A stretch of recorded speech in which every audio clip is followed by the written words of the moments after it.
pledge allegiance to the flag of the United States of America and to the republic for which it stands, one nation, under God, indivisible, with liberty and justice for all. This meeting is being televised by Chelmsford Telemedia. Is there anyone else present that plans to record? Nobody? Great. Okay. Welcome. Before we begin, I'd just like to follow up on a few items from our last meeting. First of all, the list of requested agenda items is now in the Dropbox for the school committee. So if you want to take a look at that, these are the items that everybody gave me that we'd like to discuss in the next couple meetings, so you can see what we've accomplished and what we're shooting to do in the next couple months. And if you want to add anything to that, just let me know, and we'll make sure we take care of that. Policy Subcommittee met again this week and reviewed 2 more sections of our policies. Speaking with the MASC representative, hopefully we will have some policies that have been revised, and we will be starting to work through the approval process. So with any luck in our next meeting, we'll have a few of those that we can get to. Speaking of MASC, we had made a request to MASC to come in and do a workshop, put out some dates for June. Unfortunately, not everybody was able to make those dates. So what we're going to do is reach out again and see if maybe some time in July or August works better so that we can get everybody involved. We want to make sure that everybody can attend these meetings. And finally, I want to just thank Donna Newcomb for taking the initiative to contact MASC about a question that came up at town meeting about bus fees and parking fees, and she's put it back to the superintendent. Superintendent's going to look into it, and we'll make any adjustments we need to make as far as that is concerned. So thank you, Donna. And lastly, the calendar has been updated on the website to indicate the start date for school in August. So if anybody's interested in who starts when, that's all up to date at this point. That memo that Linda had prepared at the last meeting is on there too. Okay, great. Okay. All right, so the first item on tonight's agenda is approval for the minutes from April 24th and May 1st. So I assume everybody's had a chance to look at it, so I'll entertain a motion. I move that we approve the minutes of the regular school committee meetings of April 24th and May 1st. Any seconds? I can second only to April 24th. Okay, so, Second. Okay, so we have a second to April 24th from Barbara and May 1st from Donna. Any questions, any corrections that anybody has on these? Hearing none, we'll take them one at a time. On the April 24th, all in favor? Aye. Aye. So 4-0. And on May 1st, all in favor? Aye. Aye. Any abstain? 1 abstention. Great. All right, next up, we will open up for the meeting for public comment. If you would like to speak to the committee, please come forward and state your name and address for the recording secretary. Please keep in mind that this is your time to offer your opinions or express your concerns to the committee, but that we cannot engage in discussions or debate about those issues. So if anybody would like to come forward and speak. As long as you can reach your mic. Good evening. My name is Ginger Skoog, 4 Dalton Road. Well, I think I know all of you, but just to be sure for those, yes, it's S-K-O-O-G, just like that. Thank you. So, those of you who do know me probably know why I'm here. It's that time of year again. For those on the TV audience, I am the co-vice president for the Chelmsford Council of Schools. Every year we sponsor the Chelmsford Community ReadIn.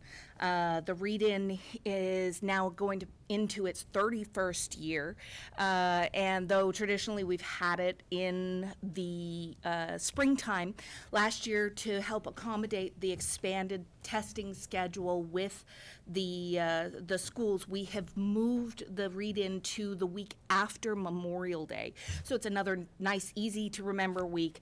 And also helps us with partnering with the library to make sure that we are publicizing those summer reading programs and summer reading lists for our kids.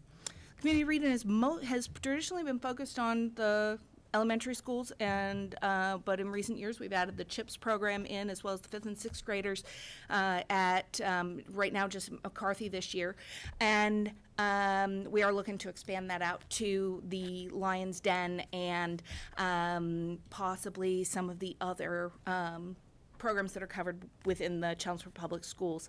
But what I'm here tonight to really focus on is to really remind you that over the past 2 years, we've really pushed hard to bring the ReadIn back to being a community ReadIn, not just parent ReadIn, and to ask once again for all of you to please consider signing up to read to the kids in these classrooms. Over the past couple of years, we've had upwards of 400 open spots offered up by our teachers across six schools, and we have been able to fill roughly 250 of those, 250 to 300 of those with somewhere between 200 and 250 readers. We've managed to get that percentage up to 75% as community or student readers. But the only way we're able to do that is if people from our community, and especially our elected officers, find a way to take 30 minutes out of their schedule to come to one of the elementary schools or to our 5th and 6th grade classes and engage with our kids and read out loud to them. So all of the information on signing up is available at chelmsfordcommunityreadin.org. That will take you there. Right now we have our pre-registration up, but later this week we expect to open it up with the specific times from each school. And we have probably about 20 or 25 people working to make this happen at all of these schools. And again, we would really appreciate your participation and the participation of anybody in the community who is interested, but like I said, more specifically our elected officers and administrators. So, does anybody have any questions about the ReadIn? If you signed up at the volunteer fair, do you have to sign up again online? So with the people who signed up at the volunteer fair, we are going to be sending them the link to the full schedules as soon as all the school schedules. So you will need to go and pick your times. However, we will have that information delivered directly to your mailbox. So we are not assigning times to people because we know everybody's schedule is a little bit different. I will say with the added 35 minutes to the day, it has expanded our afternoon availability, which I know has been a comment from some of the folks who like to volunteer but can't get out of work to get here in time. So kind of, side bonus of extra 35 minutes is for us. But we do have quite a few teachers who are signing up to open up that time of the day for readers specifically to utilize that extra 35 minutes rather than something in the middle of the day where they might have done it earlier. Any other questions? So I am going to leave with you all some, just the paper information on everything I just said, and I will pass those around. I think there's one for each of the committee members, and then these are for anybody else who would like one. And if you have any extras, please take them with you. Pass them out to your friends. All right. Thank you very much. Thank you all very much. Hey, would anybody else like to speak? Okay. All right, so next up are our student representatives. Okay, so tomorrow we're going to have the pop concert at the CPAC at 7, so that's going to have our band, chorus, and our orchestra. On Friday, it's going to be our last day for seniors, and on Saturday, we have 24-hour relay going into Sunday. Next week, we're going to have final exams for all seniors, and on the 21st, it's going to be the Town of Chelmsford Scholarship Night at 7 in the PAC. And then also next week, on the 22nd, is the World Language Honor Society induction. The 23rd and 24th are Math MCAS. The 24th is the At-We performance in the PAC at 7. The 30th is prom, and then after that, the after-prom breakfast. The 1st is the senior banquet at the UMass Lowell Inn and Conference Center, and the 2nd is graduation. Okay, so I believe this is your last meeting with us for this year, if I'm not mistaken. Maggie's last meeting? Okay. So I want to thank you for being here and for sharing all this information. I want to wish you the best of luck next year as you move on to college. So we did get you a little gift. Oh, thank you. So pass it And Catherine, I hear that you're going to be with us again next year, so, Yes, me and Claire Rigney will be here next okay, year. great. So we look forward to that. Right? So thank you very much, both of you, for all your hard work.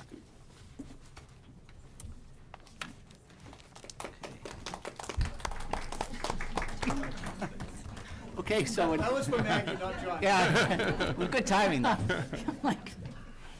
Okay, so now we'll move on to new business. First, an announcement of the superintendent. I think Do you want me to sorry, go? Lauren, You want- I'm It's sorry, okay, Elizabeth. it's fine, I'm good with it. So just a couple of pieces of good news. We've been doing our transition nights for our incoming fifth graders. Last week was at McCarthy, it was very successful. We anticipate the same at Parker Middle School tomorrow night for our students. So, you know, if you have an incoming fifth grader, please come to this orientation. You get a lot of information. Not to steal the thunder, because I'm not sure what's in the presentation for Parker, but there was Parker's Got Talent this past Saturday, and if I'm correct, I think our own Dr. Lang was in the performance, and Great show. heard you crushed it. We're very happy, too, that Dr. Bayronabon was there, too, and that he didn't need workman's comp from jumping off the stage. I was a little concerned when I saw that piece, but, you know, he's in good shape. So if you have a little bit more to talk about, I won't take that away from you. And then, last but not least, I know they talked about it, but we should give, you know, a shout out to our seniors. They're graduating. This is their last week of school. They'll be going into their finals, and then their fun time, and then graduation before you know it. So congratulations to the class of 2018. Now, did I also see something, we're going to be hosting the Knowledge Bowl? Oh, how did I forget that? I know, it's right, well, that's in June, so I I know, figured I but had a still, little you extra know. time. So, at Chelmsford Public Schools, won the Knowledge Bowl last year. I'm not sure if anybody realized that Lowell held the title, and we just kind of came in and took it from them. But this year, as the winners, we get to host it at the Performing Arts Center. So it would be on the 14th, 15th, hold on, I have a calendar here for these reasons. Hold, please. 19th and 20th. I was close. I was still in June. And it will be at the Performing Arts Center, and I think it starts around 6 o'clock at night. So come and take a look at the Knowledge Bowl. Great. Oh, I was just going to say, I don't know if everyone saw, but there were 15 Tammy nominations for the musical, which is unbelievable that have that many nominations. And they were in almost all the different categories, which is also pretty good. Anybody else have anything? Great. All right, thank you. Thank you. Yeah, under new business, first, I'm actually going to push this to the June meeting. We had a scheduling matter, and I'm going to invite Dan to come to our meeting in June and be formally introduced to the committee. But Dan Hart, who was on as the interim athletic director at the high school this year, has been hired permanently, so he'll be on in that role next year. But again, scheduling-wise, we couldn't make it work tonight, so we'll have him come to the first meeting in June to be formally introduced and to say a few words. So we move on to number two. The number two item on the evening this evening is Principal Parks and staff and students from the Parker Middle School to come on up and tell us a little bit about the happenings at Parker. And what's that? Oh, we'll get your presentation up in 1 second. Stick with us.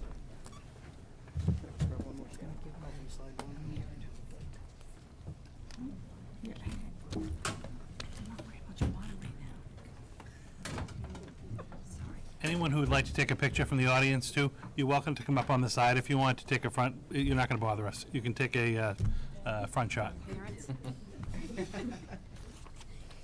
Yeah, you're fine. All right, Principal Parks, happy to have you. Thank you, appreciate it. Yeah, I gave you a nice flower. Just talk through it. I'll get you there at some point. You that's might all be right. going with the regular one. You might be having some technical difficulties here. So thank you for having us. We're really looking forward to having a discussion with you tonight. So as I get started, I just want to quickly introduce the team I brought with me. This is our librarian, Ms. Baricelli. This is one of our wonderful paraprofessionals, Mary Furnett. This is Ella, Olivia, Amelia, and Brett. These are some of our 7th graders who work as part of our Pride Committee at school, and they're going to talk to you a little bit about some of the initiatives that they've been working on this year. So I've been watching my colleagues who have come and presented from the other schools, and I really enjoy watching everybody. So one thing will be similar to what you've seen from the other schools is that you'll hear me talk a little bit about what we're doing to support the students in their social and emotional development. What's going to be a little bit different is that we have our presentation streamlined down to 15 minutes. And that's for two reasons. One, we want to capture and keep your attention through the discussion. And two, I have a chorus concert to get to when we're done. So all of that put together kind of leads us to where we are right now. So the three areas we're going to touch on is, again, supporting students in their social and emotional development. You'll hear from the Pride Committee, and then we're going to finish with a slide called Beyond the Classroom, just to give you a little snapshot of what else is happening, like the talent show we just had, which we're not going to bring up, so I appreciate that. Dr. Hirsch. Thank you. So last April, we were awarded a grant for $10,000 from Circle Health at Lowell General Hospital. And the grant was to help us be able to develop programs to meet the students in their social and emotional needs. So what we've done with that is we have been sending teachers to SEL-related conferences throughout the year. We sent students to a leadership conference, which you'll hear a little bit about.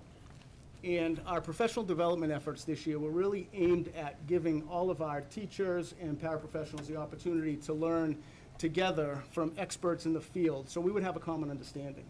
Because I think what we found is that we're talking about SEL and we're using the terms and we're talking about students needing more support and with anxiety or you name it. And I think we just didn't really have a common vocab, and I think all of us were looking at this in a different way. So we brought in some facilitators who worked with us during 2 of our PD days, and it was very well received. It was great for all of us to be able to have our admin team, our teachers, and our paras working together, learning from the same people.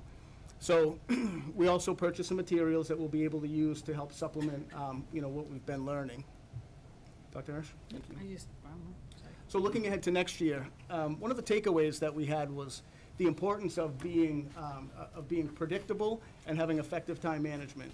And so what we're tasking our teachers with throughout the rest of this year is to develop common exit routines and wrap-up routines for their classrooms. We're pretty comfortable with the entry routines, and so students know when they get into a room, they have a do now, and the agenda's posted, and all the teachers are doing a great job with that. What we're finding is that there's never enough time, and so some of the classes at the end look like kids packing up, thinking about where they're about to move to while they're getting some last-minute instruction. So what we're asking teachers to do is look at the way that they end each class, because we feel as though if the teachers have a predictable routine where there's closure to the class, that when the kids transition through the hectic hallway, get in their social time, and then get to the next classroom, they'll be more available to learn when they're not feeling so rushed and with papers moving in every which way. And so that's really one area that we're going to be spending some time moving forward next year. So in addition to that, the common classroom routines, we're looking at the impact that homework has on our students. And Ms. Burnett's going to talk a little bit about our Pride Committee and what they've been doing. Mm-hmm. So I belong to the Pride Committee along with Dr. Parks and Ms. Baricelli, and our focus over the past 7 years was, in the beginning, focusing on anti-bullying, and it was a staff-generated event, and we had all kinds of different things that were going on for the kids, and we started moving the direction in a more positive school-related environment. And 5 years ago, we brought 7th and 8th grade students onto the Pride Committee, and now we have 12 staff members, and we have 18 students that are in the 7th and 8th grade that participate in our Pride Committee, and we meet about once a month or so, depending on what our plan is and what we're trying to get off the ground. The adults on the committee now have taken more of an advisory role to the students, and we are really encouraging them for the implementation of student-driven activities and really promoting pride in our schools. So Olivia is going to talk to you a little bit about what the students are doing on our committee. So in October, all 18 of the Pride reps from 7th and 8th grade went to a leadership conference at Southern New Hampshire University, and there's a guest speaker named Justin Spencer, and he was very inspiring.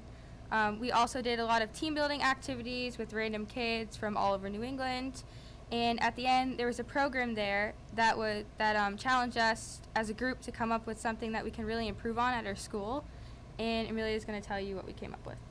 Like Olivia said, they really were focusing on trying to make us a better leader in our school. So we came up with a couple ideas this year. So a group of 8th graders in our committee came up with an idea of displaying notes on every kid's locker right before the break to say little inspirational notes, you'll have a great break, you deserve it. And we also focus more on, we have a pride rally each year, and we focus more on making it more kid driven. So we had the kids pick their own game this year, so they were able to vote. But one of our main ideas we really focused on throughout the year was focusing on homework and how it impacts our students. So Brett will tell you a little more about how we did that. So the process is we used a multi-step process to set up the homework survey. So first we developed questions like how much time on average do you spend on homework? And then the way they would answer is they would get multiple choice questions, so that made it a lot easier for them to answer. Next, we showed, we went over the survey with the teachers in the January staff meeting, just so that we could explain to them what we're doing on the survey. Then on February 8th, we asked all the teachers to have a homework free night so that all the students could answer the survey. So we had a pretty good turnout. We had about 95% of the students take the survey. Next, we reviewed the data, and we've been reviewing the data in our recent meetings, and we've been tallying up the results. So our next step is going to be in the first week of June. We're going to go out to some teachers and students and share all the results. And on to Ella. Okay, so the overall goal of the homework survey was to inform the teachers and the staff about what the students think about homework. We would like more consistency with the amount of work we have, or not have tests and quizzes on the same day. And we also want the teachers to realize the stress and anxiety that homework can cause. Okay, our student reps worked really, really hard putting this survey together. Meeting a couple of times a week at 7:30 in the morning. This has been going on for months. They put so much effort and thought into this survey. The survey itself was 15 questions. It was anonymous. It was identified by grade level only. 612 students completed the survey out of 720. So that gives us about 85% of our student population took the survey. So we're really happy with those results. I bet you're thinking that all the responses were, oh, do away with homework, let's get rid of homework, we don't want any homework. They weren't. The students were really very thoughtful and honest with the answers that they gave us. I wish we could share some of the results with you, but they haven't been shared with our staff yet. Again, as Brett mentioned, the Pride Committee they're tallying the results, and they're preparing a presentation that will be delivered to our staff at the beginning of June. Our staff is anxiously awaiting the results of this survey. And once we do share it with the staff, we want our staff not to get defensive, but to reflect on the results of this survey so that, perhaps they can make changes to the homework process so that it is less stressful and our students aren't as anxious, when they are dealing with homework in their classrooms. Thank you. And so I guess just to add on to what Ms. Baricelli said, one of the things that we're thinking about is, and we continue to talk to the teachers about, is that here we have 720 students who some of their leaders came to us and said, we have some concerns about homework. Can we find out what everybody thinks? So all we're doing is taking that information and giving it to the teachers, and just again hoping that they will look at it and say, okay, well maybe I can change my practice, instead of explaining why it is a certain way, but at least just think about some of the things, and we're hoping that we can improve the learning process for all of the kids at the school. And then outside of the classroom, so I picked a few of the firsts this year, a few things that happened for the first time. I've been at Parker for 12 years now, and this is my 7th year as principal, I know. And so these are a few things that have happened for the very first time. So as many of you know, we got goats. And so in October, we rented 8 goats who lived in our courtyard for 2 weeks. And it was an awesome project, just a wonderful experiment. And so that was the first time. And then thanks to our PTO, we were just awarded a $5,000 grant from Lowe's to help with our outdoor classroom updates. So throughout the remainder of this school year and over the summer, we'll be working to continue to improve that space. And if you haven't seen it lately, you have to come over and check out the courtyard. It's absolutely beautiful, and with the upgrades we'll be able to do, thanks to this grant, we're really looking forward to having a beautiful outdoor space for when everyone comes back in August. Sorry. For the first time, we did costumes for a cause. So again, in the time I've been there, we've never had students dress up at Halloween, but students and staff came and asked, and we said, well, let's do something with it. And so one of our teachers, Mr. Asquith, has a connection with somebody in Texas. His wife's family is from there. So we located the Kingwood Library in Texas, which I guess I kind of equate to the Adams Library in town. It's just a big, beautiful facility that everybody knows about. And so it was really damaged due to the hurricanes.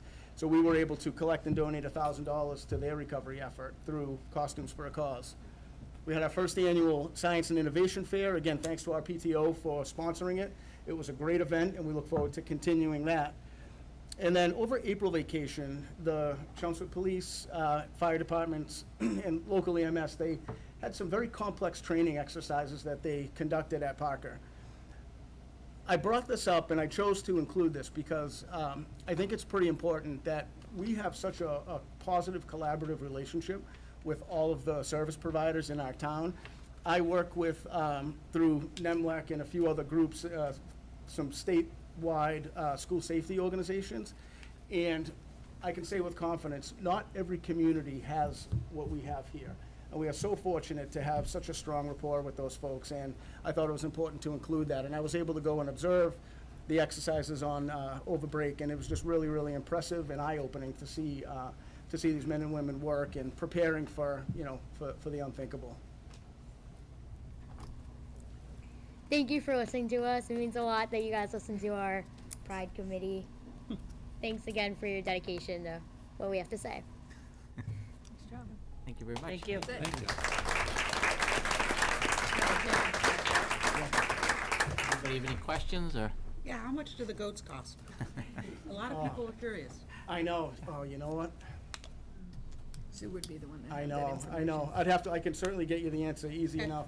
But I will tell you, it's less expensive than your average landscaper, I will tell you that. And a lot more fun for the kids and the adults. The kids of all ages, I guess I should say. People out there with their morning coffee, walking around with the goats. It was cool. It was really cool. Superintendent with the goats? Yeah, I get to see the goats. They were a lot of fun. Everyone got their photo up, yeah. They were a lot of fun.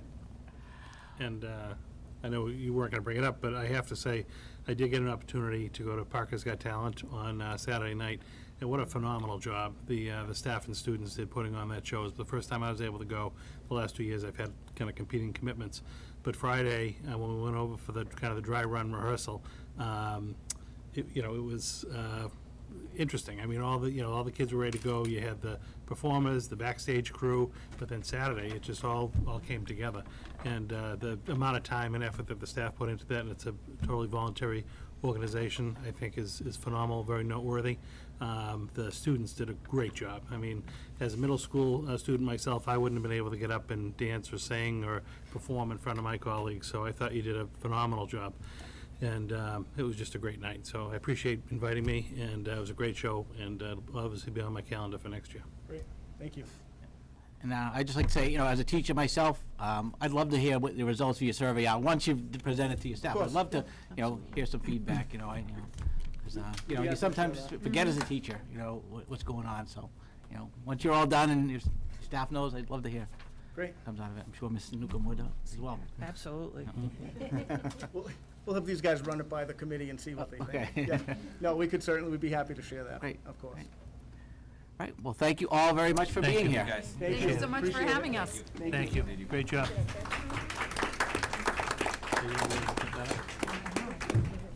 Mirrored, that's the problem. Come here, quick photo op.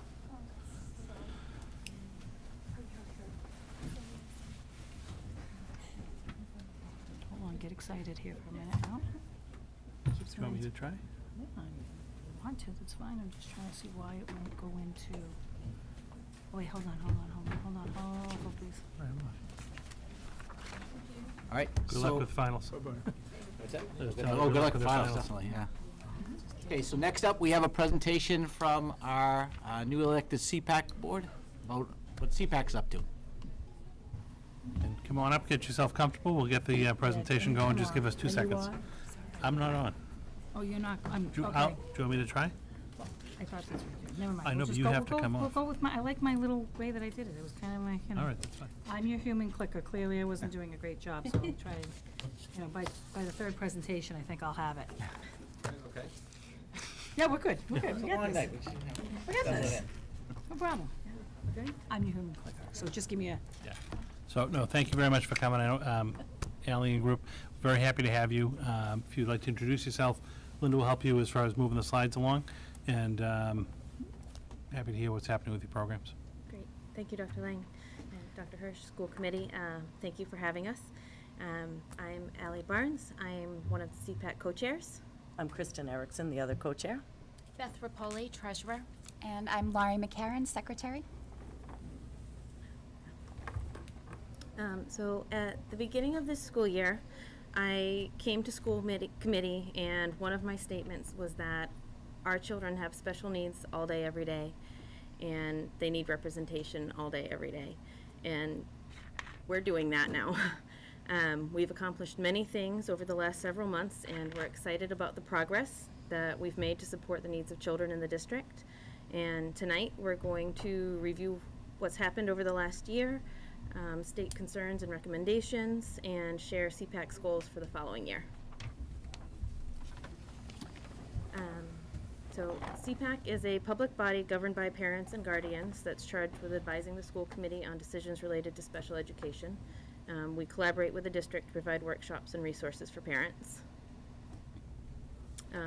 We're here tonight to give advice, to advise the school committee on education and safety issues related to special education. Our advisory duties include hosting workshops for parents and professionals, including the legally required basic rights, providing a written report of our recommendations, which we will turn in following the presentation. And as stated in the guidelines for CPAC, we are to receive assistance from the school committee as needed to complete our duties.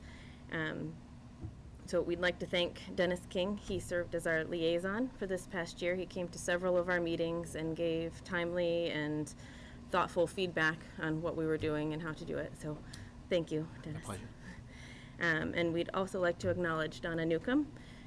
She put in a lot of effort helping to establish the organization this year, and we're excited that she is now a school committee member, and we'll get to continue working with her over the next year. Thank you. So, thank you.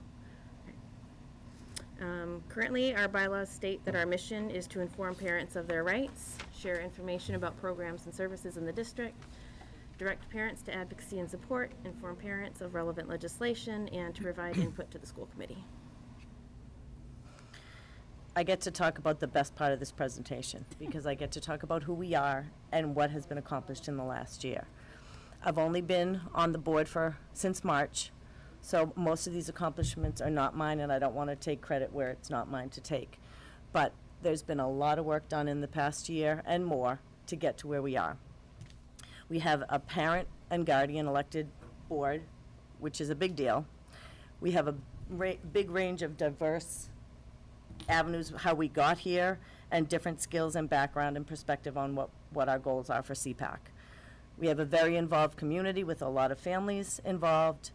We have parent liaisons between the PTO, BSA, I have to make it, they call it something different, and the CPAC to have communication and work well and collaborate together. And we want that to be a collaborative effort. And the next slide. After several years of inactivity, our first year has yielded many accomplishments, including monthly meetings, workshops provided in Chelmsford, us attending area workshops together, meeting the requirements that the CPR has for a CPAC, and networking with other organizations to provide support to families and coordinating with other CPACs as well. Our biggest highlight is getting parents together, and we want to keep moving forward with that. Just to back up a little, on this slide, it's almost too much to talk about all the things that have been accomplished. But we'll try to detail them a little. The next two slides talk about month by month what's happened in the CPAC. And something happened every single month. And there were a lot of big things. Had meetings and had the schedule put together for the whole year, excluding December. There's a lot going on in December. We averaged 17 participants and have had 30 or 40 at some of our workshops. We've been able to develop a parent-elected board and work on operational procedures, bylaws, and provide a lot of resources for parents. Some of those include a lending library at the children's section of the public library for specific to CPAC issues, with the minutes from the meetings and a place that people can go for information and resources that we've shared. Generally, our meetings, I think I'm on to the next one. Our meetings follow a routine that taking care of old business and then sharing resources and information. We've had a lot of good speakers at our meetings, and then opening the floor for new topics. And they are many, and they're pretty much parent-driven. Initially, this was started as a Facebook group working to try to reestablish a CPAC. Now we have over 300 members involved. There are 3 tiers of our Facebook involvement, if you want to say. One is the Chelmsford CPAC itself, and that includes administration, teachers, as well as parents and the board. Then we have a parent support program, which has a Facebook page for only parents, which also has private meetings every month. It's supposed to end for the summer, but we don't want to stop, so we'll probably have meetings at the new Friendship Park that is made in the near future. And then we also have PAC to PAC, which is a support and parent Facebook page for PACs throughout the state to coordinate and collaborate, to be able to share workshops that other towns are having and possibly have collaboration with us as well. I think you don't have to go on to the next one yet. We have also our own website. We've done a lot of networking, not only with PAC to PAC, but with the Friends of Roberts Field. We were involved in the input sessions around that playground to make sure that it's applicable for children of all different abilities. Then there's the resource center at the library, and our first slide with all the hands was a collaborative effort between the library and CPAC to have a banner that shows where that resource section is at the library. We also are working a lot with the PTOs and the BSA, and we had a Zen Den at the Buy 'em Walkathon. I know Dr. Lang was there and saw it, and it was a separate tent with a calmer area for kids during school function that might need that. We had therapy balls, beanbag chairs, manipulatives, Legos, all kinds of things for kids who needed a quieter environment, and they also had arrangements for toileting needs if necessary. I think that's it. Okay. From a budget perspective, this year we had $500 allocated to the CPAC, and that provides for the MassPAC membership. The primary benefit of the MassPAC membership is they provide the basic rights training that the district is required to provide to parents. As a new organization, we are in the process of determining if we want to find ways to obtain additional funds. That may include establishing a Friends of Chelmsford CPAC organization. CPACs can, but are not required to fundraise, and we haven't really determined if we want to take that on just yet. We'll be discussing that more at our meeting later this month. Next slide. Thank you. The benefits of an active CPAC are many, including access to current workshops and trainings, including Apple, Advancing Parent Professional Leadership Education, offered to districts and parents in Massachusetts from the Federation for Children with Special Needs and MassPAC. This type of training helps achieve collaboration while creatively strengthening a CPAC to implement a 2-year plan of action. Other workshops and trainings include Intro to the Transition Planning Process, Turning 3 Essentials, an IEP for my child, MCAS Access and Achievement for Students with Disabilities, and the Parent Consultant Training Institute.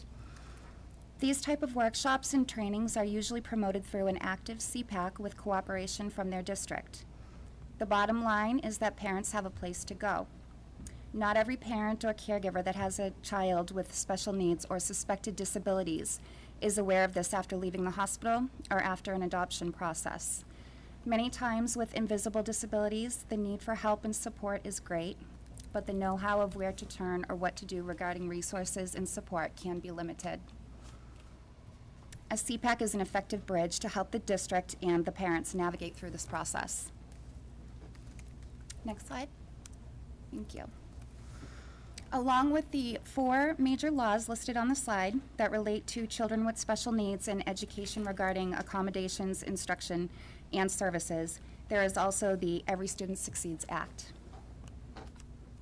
Massachusetts is committed to focusing on additional supports for students who struggle by strengthening standards, curriculum, instruction, and assessments, including supports for social emotional learning and use of technology.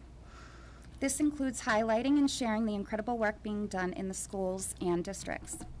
Each one of us sitting before you today has a certain reason for being so passionately involved in our purpose to help the CPAC fulfill its purpose.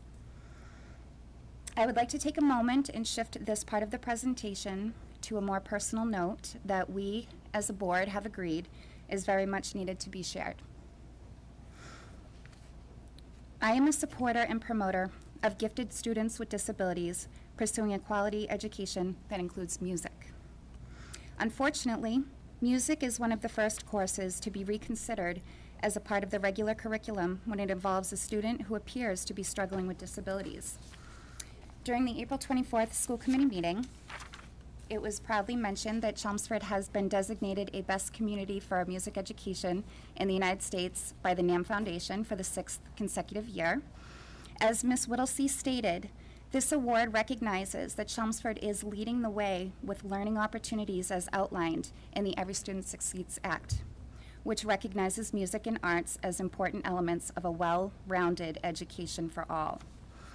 A well-rounded, enriched curriculum is imperative to our students, especially our middle schoolers, who navigate their way to find socially structured group they will fit well into, an area that highlights and shares their incredible work being done in the school and in the district. One of the first questions parents ask silently when their child is struggling is, what did I do wrong? How can I help my child succeed in school and in life? Why can't everyone else understand my child the way I do? When I first suspected learning disabilities with my child, I had so many questions but few answers. I didn't know much about special education services or who to turn to for help regarding my child's needs and rights. I didn't understand the process of an SST meeting, what a 504 was, and had never heard the term CPAC. I am one of those parents that needed a CPAC. A recent quote shared by one of our principals in a newsletter read, "At the end of the day, the most overwhelming key to a child's success is the positive involvement of parents." Jane D. Hull. Thank you, Laurie. I have a smart, kind, helpful, and hardworking child who's even been described as a role model student by her teachers. She's also dyslexic. Dyslexia is one of the most common learning disabilities, with the U.S. Department of Health and Human Services estimating prevalence at 15%. It's also been heavily researched. We understand the neuroscience behind it, and we know how to remediate it. We also know that early intervention is critical because the brain is more neuroplastic before the age of 9. This is why most states have already passed, and we have legislation pending in Massachusetts for early screening and intervention for dyslexia. At 9 years old, our child told us that her private Orton Gillingham reading tutor was her best hope. Our family is involved with advocating for dyslexia legislation at both the national and the state level, and throughout the course of this year, I've been involved with the CPAC because my child says she doesn't want other kids to have to feel stupid like she did. I hope Chelmsford will join the districts who are proactively preparing and supporting the dyslexia legislation.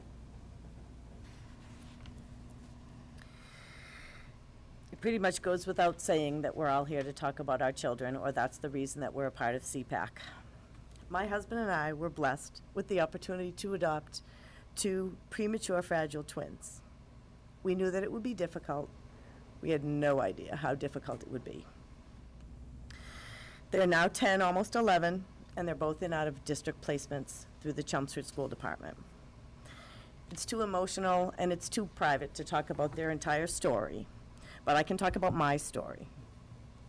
My story is that I had to negotiate the school system, outside therapies, evaluations, 504s, IEPs. You know what I'm talking about. I felt very alone in that journey. My twins have challenges that are academic, social, emotional, regulation, and behavioral difficulties. I often said, this is the dramatic part, so get ready. I often said that I felt like I was drowning, and I had my face barely above water, able to breathe with just my nose and mouth out of the water. There were people with sticks coming at me and ropes for me to try and figure out where to go, and I didn't know what to grab. We made it. At that time, there was not an active CPAC to help. I didn't drown, and I feel like we're in a pretty good place now, and it's my turn to try and be a part of effective and positive change for the future. I felt like, if you want to use my analogy, that CPAC would be the lifeboat that would help anybody rather than have to jump right into the water, to not feel like you're going to drown, and to have that place to go to find the help that you might need with going through the district. I'm most driven about the recent changes that I'm hearing about in the social emotional learning areas. It was very rewarding to hear Dr. Parks, and I can't wait to hear what they're going to talk about as far as the South Road development.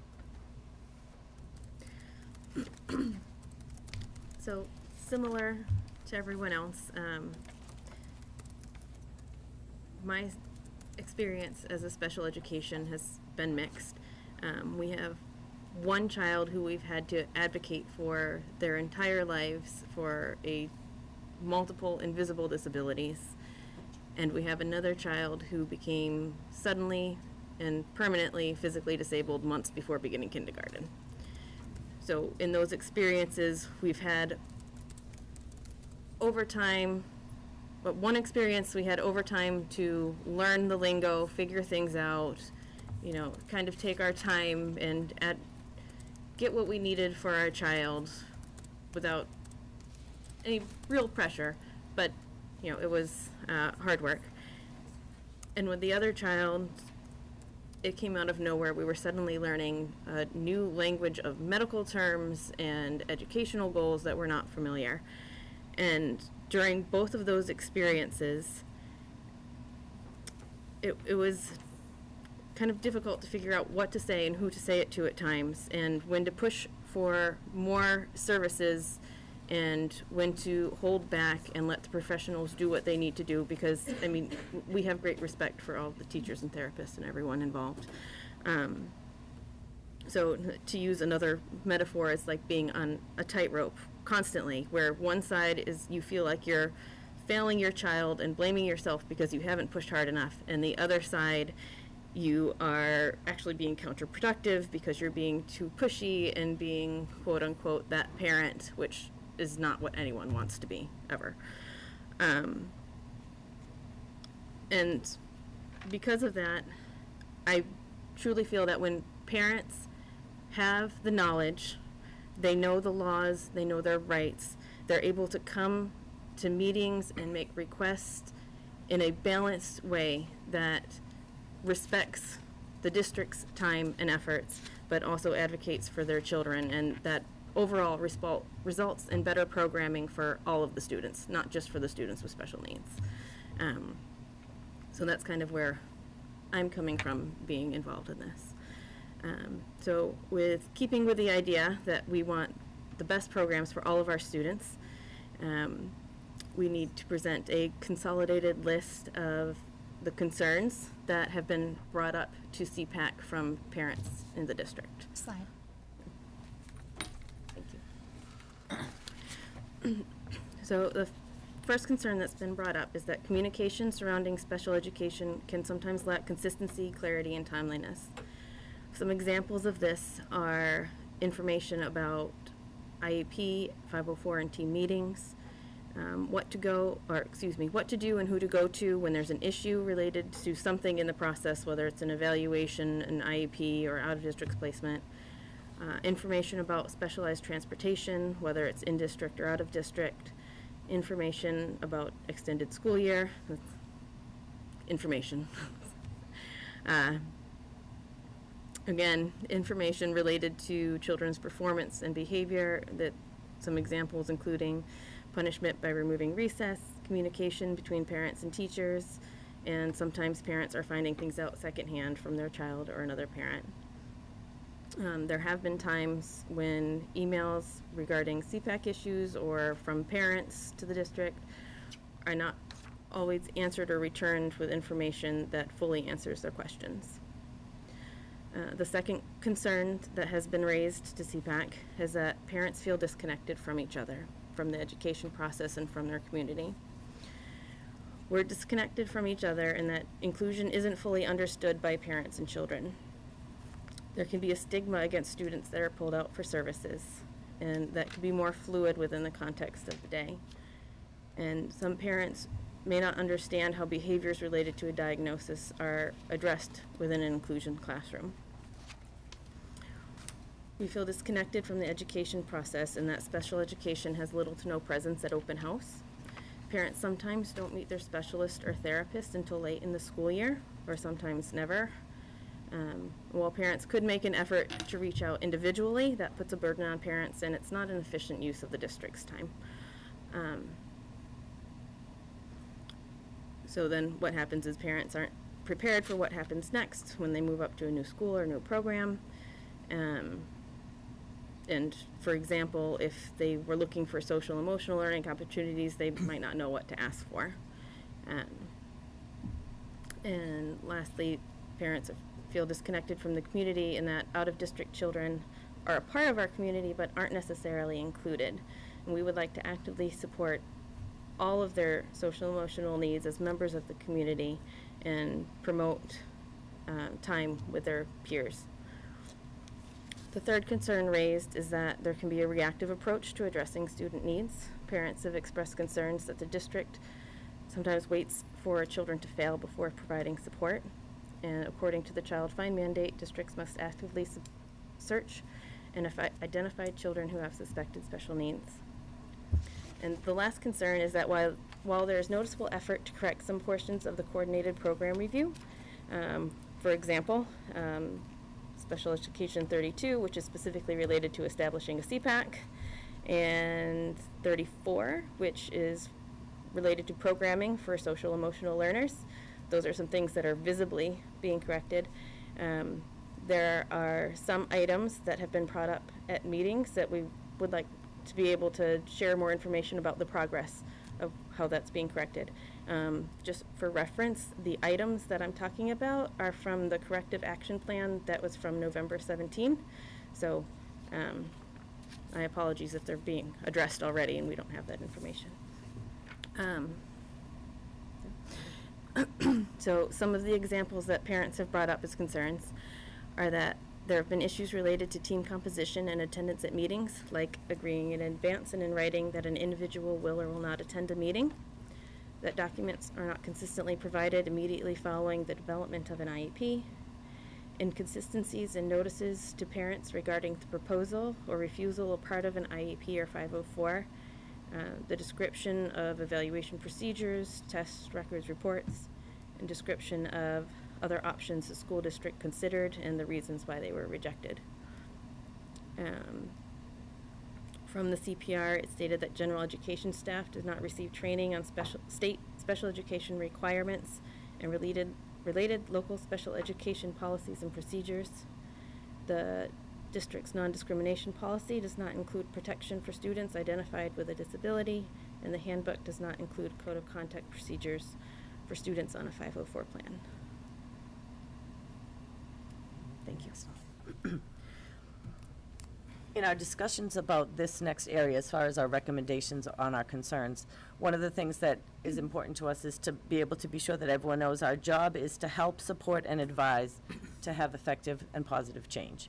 So when you come in with concerns, then you have your recommendations that are what we would like to help, or have suggestions for what we would like for the future, if possible. As far as communication, we had a million ideas. We're going to have flyers, and we wanted to have them more accessible to people outside of the special ed office, at IEP meetings, about CPAC and just the existence of them. And maintaining an active CPAC is a very important piece of that as well, just to know that we are there and that people can find us. And I hope we have enough ways for them to find us. There are issues around the transportation, and I know that that is being addressed directly, but more clear explanation of how the transportation department works and how and where to go with your concerns, whether it's to the district itself or to the bus company or the out-of-district school or your own school. And as a parent with kids in out-of-district, it is a big confusion that I know that it is being addressed. We also thought that we would ask for as much notice about extended school year, when that's going to start and where children would be going to help in that process, especially with kids with special needs. A schedule and preparation is so important, and if you don't know until the last minute, it's very hard to prepare those children. The biggest thing around emails is, even if it's just acknowledgement of receipt of an email that says, I got your email, and there will be further follow-up on that in time, is kind of important. It makes you feel like that parent, if you send emails and you don't get a response, and then you have to send another one and follow up and feel like you're being a pain in the neck. We want to have, as far as patients, I'm a nurse, I'm sorry. As far as parents feeling more connected, that's going to be through many of the workshops that we wanted to have, and some extra ones that we thought might be helpful. And some of that would be about inclusion for general ed families to understand how inclusion works, how pull-out services work, and how all that works, and how different social, emotional, and behavioral plans are for children that are in the classroom. We kind of thought it might be nice to have pre-K to 4th grade and then 5th through 12th, since the issues and the strategies are different. For open house, it would be nice to have the therapists and specialists and special ed teachers more visible at open house, for everyone to meet, to have a face to connect with those people that you meet that you don't always get to see. We had, and would like to continue to have, a Meet the Director of Student Services in the fall, where Amy, Reese, and the school liaisons were there to be able to describe that process, who to reach out to, and how to contact, and who to contact in what area. I understand now you're having move-up fairs from 5th grade, and to going into 5th grade, but any of those fairs could have extra information about CPAC as a necessary thing, and something that they would need to know about. And as a parent of children in out-of-district, you do feel kind of like you lost your home school, and you lose that connection. The Zen Den that we did at Byam was a great way for me to bring my kids back in, and we staffed the tent the whole time. But when there are functions that go on through the school that are fundraisers or whatever, they are still things that those children would like to be a part of that community for. As far as the third set of recommendations is around having a more proactive approach, and I want to find my notes because I know I'm going to forget what I wanted to say, but we would like to see more screening for dyslexia to start at kindergarten or 1st grade level. It would be helpful to have more information to define levels of intervention that occur before an evaluation is recommended and agreed upon when requested. To figure out if your child needs services is a very unclear thing for parents, and they need to know the timeline for trying out approaches within the general ed classroom. Lastly, as far as the CPR review, any more communication is the main thing that we thought would be helpful, just to know what's going on and the progress that's being made. I think a lot of that work is going to be behind closed doors, but as things are addressed, that would be helpful. And that's that. Thank you. All right, so we'll get into something a little more fun. Our goals for next year. So we have some big ideas. Again, we'd like to have a presence at open house and possibly host some sort of kickoff event in the fall to highlight the benefits of inclusion. That would be something with the students where they would be able to celebrate inclusion and diversity of abilities. The True Colors workshop is a team building workshop, and that's expected to happen in fall. Once that's organized, that's something that we would invite administrators and school committee members to come and do with us. The Apple Institute, as mentioned earlier, is a training conference for CPAC, and what that would do is help us more effectively support the district, and that's a conference that's typically held the first week in May. And again, that would be something that CPAC members would go to, and if interested, administration and school committee members could come. The special needs assessment survey, this would be something that CPAC does to get more information so that we can better provide for families, and then also to give more targeted feedback to school committee. The ALEC grant is the Autism and Law Enforcement Education Coalition. That is an emergency services personnel training specifically for meeting the needs of children with autism during a crisis event. So we're hoping that we are able to find a grant and bring that to Chelmsford. We would like to continue building our collaborative relationship with administration and school committee. We'll do that by meeting regularly with the Director of Student Services, the Superintendent, and including school committee members at our meetings. We'd like to establish CPAC guidelines to keep an open dialogue between parents and also a collaborative dialogue with the district.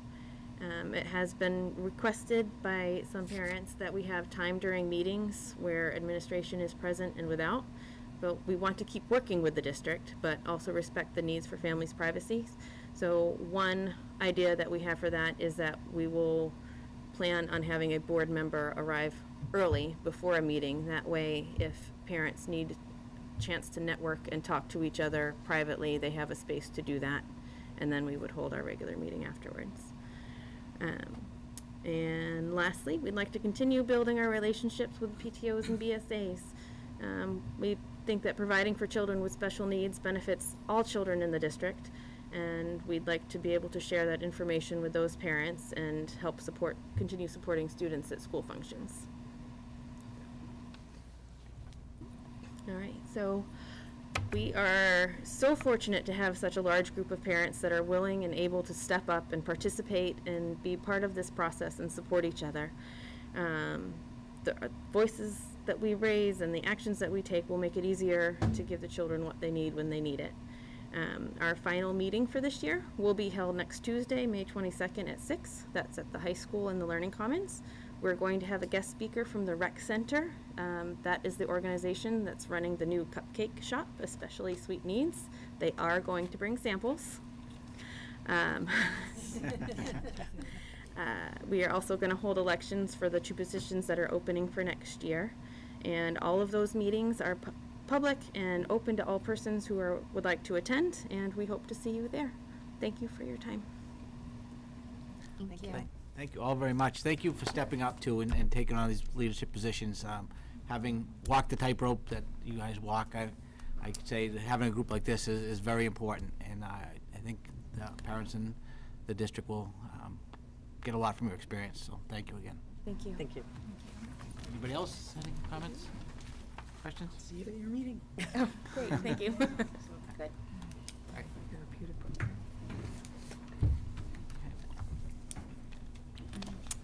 Okay, next up, during the presentation, we had mention of the pending legislation on dyslexia, so Donna Newcomb has some information on that she'd like to share with the board. Yes.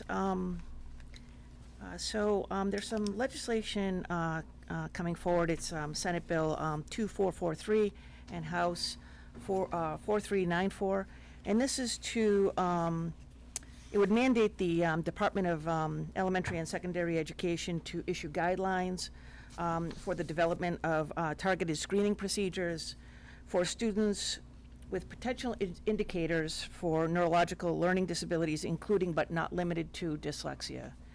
And so I want to say that, you know, I'm really in favor of the school committee supporting this for many different reasons. We had the opportunity to listen to Nancy Duggan from Decoding Dyslexia. I know Dr. Hirsch and Dr. Lang were there, and Amy Reese was there, and it was an excellent presentation, and I thought it was very informative and really brought to light a lot of the things that we need to think about going forward as a district as we try to provide the best and most appropriate services for kids. One of the things that we learned is that if you can provide some type of intervention at an early age, your chances of having that student be more successful in school becomes greater. And so I think that this is a really wonderful opportunity for us to reach out to our representatives and Senator Barrett to recommend that they support this legislation. The other thing I wanted to mention is that we've had a group of really hardworking parents, but one person in particular who's 11 years old, Ari Rapoli, I've had a chance to be able to speak with. And she's actually gone down to the State House and testified at hearings regarding this piece of legislation. And she's working very hard. She's met with our representatives and whatnot. And her passion and her dedication for seeing some action on this legislation has really been truly inspiring. I think Ari, I think it's fair to say that Ari is not going to benefit from this legislation, but it's something that she believes that all students should have the opportunity to be screened, so that way any issues that they have may be identified at an early age. And as I said, the services can be provided in order to be able to help them be the most successful that they can be. So with that included, I believe in front of you is a packet for our, it includes, I have one from for Senator Barrett. It's the same letter, just made out to different individuals, Okay. so I just gave you the example. Right, so this would go to Senator Barrett and then one to each of our representatives. And I would ask that the school committee sign on and send this off to our reps supporting this legislation. Do we need to make a motion on that? Yeah, and what I did is prepared the letter for Dennis to sign if the committee votes to approve this. And then I did do, it's the same form letter that would go to the other 4 state reps. But if you wanted to show your support for that, and then we could have Dennis sign, and we could send those in tomorrow. So would anyone like to make a motion to approve sending these letters? I move that we communicate with our senator and representatives in support of legislation relating to dyslexia. Second. Any other discussion? All in favor? Aye. Any opposed? Any abstention? 5-0. Thank you very much, Donna, for bringing that up, and we'll make sure that we get these out. I'll work with you after the meeting. Yep. We'll get that done. Great. Good. Next on the agenda this evening is a recommendation and report on the elementary level therapeutic program that we talked about during the budget process. So I'd actually like to ask Amy, Molly, and Jason to come on up and share some of their findings. Over the course of this past school year, some point in the fall, we actually assembled several working groups of staff to take a look at 3 or 4 kind of pressing issues in the district. And one of them was a need for some programming at the elementary school level to match some of the programming we have at the middle school and high school level, so that we'd have a full continuum of services to really address some of our most struggling students at this level, at the elementary school level. So again, we put a team together. We asked them to go out, and I don't want to steal the whole presentation, but we asked them. Slide 2. What's that? Slide 2. You know what I'll do? I'll let you make the presentation, then I'll fill in afterward. But we asked them to go out and take a look at programming, take a look at our, do a little bit of an assessment of ourselves. Again, this actually was an item in the coordinated program review that talked about us being able to develop some kind of programming at that elementary level. I'm going to let, before I steal too much of their thunder, have them do the presentation. And then at the very end, there's actually a recommendation for the committee. As you recall, when we're going through the budget process, we earmarked a line item to be able to fund this program. So if the committee endorses the recommendation, we will then advertise and go forward with the program. And we'll ask Joanna at the next meeting in June to bring forward the necessary transfers to the fiscal 19 budget. We don't have to do that this evening. But I would like to turn it over to Jason Fredette, who is the principal of Byam School, Molly McMahon, who is the principal of South Row, and Amy Reese, who is our Director of Student Services. I just want to start by thanking everybody for having us. I know we're obviously here tonight to present on what we're calling the STRIVE program. But I think what's also important to acknowledge is your acknowledgement and support kind of budget-wise of more than just a program, but really kind of the SEL supports that we need across the schools. I don't think this program could be a success without that. We'll get into the presentation more, but I think this really does require a lot of staff training, as CPAC talked about, parent support and training, as well as student training as well and understanding. In order to be an inclusive environment and an environment that can host a program like this, it's important that we not just have a program in place, but that we have more supports for everybody involved. So thank you for your support of that as well. And Jason's going to tell us a little bit about the committee.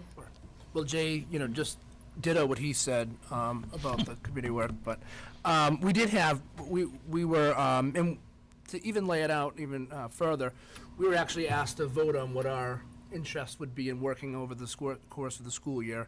And I think it was kind of no big surprise. Molly and I found our way to this group as elementary principals, but also we had a great group of administrators as well. Amy Reese joined us with her expertise. Katie Sims, who is actually our MTSS PBIS co-chair, also our, I'm going to get her title wrong, I bet, but PE and Consumer Arts. PE, Health and Family Health Consumer. and Family Consumer Arts. I knew I would get it wrong.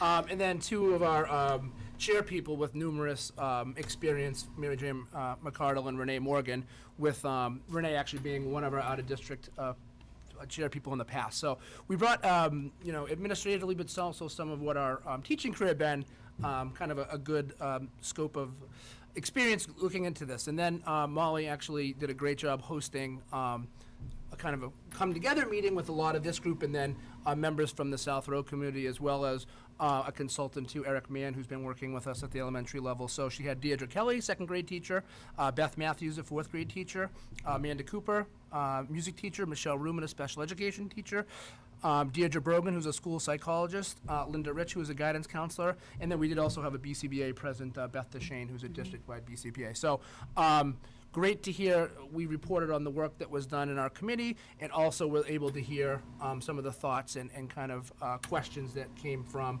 the staff would be hosting this building. So in our, within our work, I feel like we were pretty thorough and really had some things that we saw that we really wanted to capture. Other things that we thought maybe not best for our district might work for another district. But I do want to also, you can slide me. Thank you. Thank these other districts that allowed us to visit their programs and also gave us time, whether it was principals or student service directors, teachers. They answered our questions as well. And we all pulled some strings, people that we knew, some of our contacts to get out there. But we visited the Barica Lab program, the Lowell Adjustment program, North Middlesex TLC program, Waltham's program, dual program, and then the RISE program at Stoneham. So on these trips, we'd be able to observe different models, some highly specialized with high staff and to student ratios, others with maybe wouldn't be ideal for some of the things. Some had more inclusion as parts of it. Some had really primarily a separate classroom. So I think we got a really good flavor, and we used a protocol as we went in to look at each program to make sure that we were kind of viewing it all through the same lens. No matter which of us went out to which program, we still were looking for the same kind of things and the same questions. And again, a big thanks to our colleagues who spent the time with us after our observations and answered a lot of those questions we couldn't capture in the observation. But our overall findings is that these programs do work to support the SEL needs of students in them. I think one of the things we took away is that this wasn't a first stop for students, right? These were students who had difficulties throughout, had diagnoses, had things that had been worked on, but in this setting they could be successful in one of their elementary schools in the district. The students, though, also were they were students with emotional disabilities. And I think this is one of the things that, as we not just talk about South Row, but we go out to all the staffs, these aren't the kids that just drive you crazy every day. I don't have any of those at Byam. I've heard other schools maybe. But these are kids that we've really kind of exceeded our capabilities of making these accommodations being successful for them in the classroom. And it's learning isn't taking place for them. So this is something that really does have a disability base to it as well.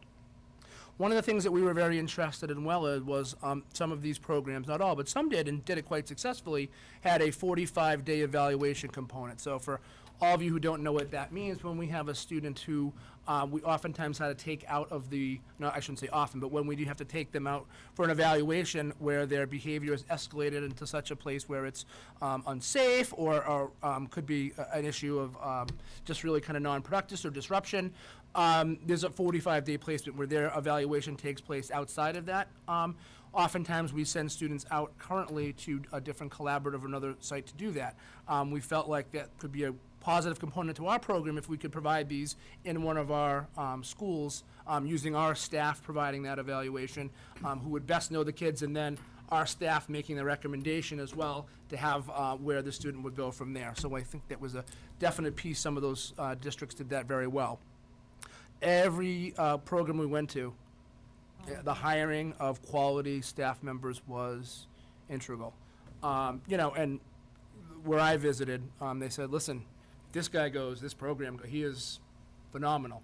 He was one of those people I went in, he just exuded like Valium out his pores, and you talked to him and watched him interact with kids, and he just had such a calm and way about him that he knew exactly what was going on where everybody was. Worked with all regular teachers to provide curriculum. We found, all of us who visited found that you know, you really have to hire the right people. It's a big burnout area, dealing with students who are dysregulated frequently, and you need to bring the right skill set. So that was really important. We heard from all of it, and that's not just teachers. That's whether it's the consulting staff, BCBA, paraprofessionals who are often on the front lines. Really important that we hire those people that are going to be committed to what we're doing, but also really quality individuals. And then I think Molly hit on it a little bit too, is kind of how we support this program. So from a community, as the district level, at the school-wide level, you know, it does need to be supported, and so that it is successful. And I think this is hopefully going to be a nice piece to our, you know, whole spectrum of services that we can provide for students. And I think done well, we can hopefully have a success rate of keeping students in district, and also making sure that they are included to the exposed and breadth of our typically developing students and regular ed students. So obviously programs and anything that you start really should have a solid mission statement. So this we worked really hard on. I know we don't normally read from a slide, but I am going to read this one because I do think it's important.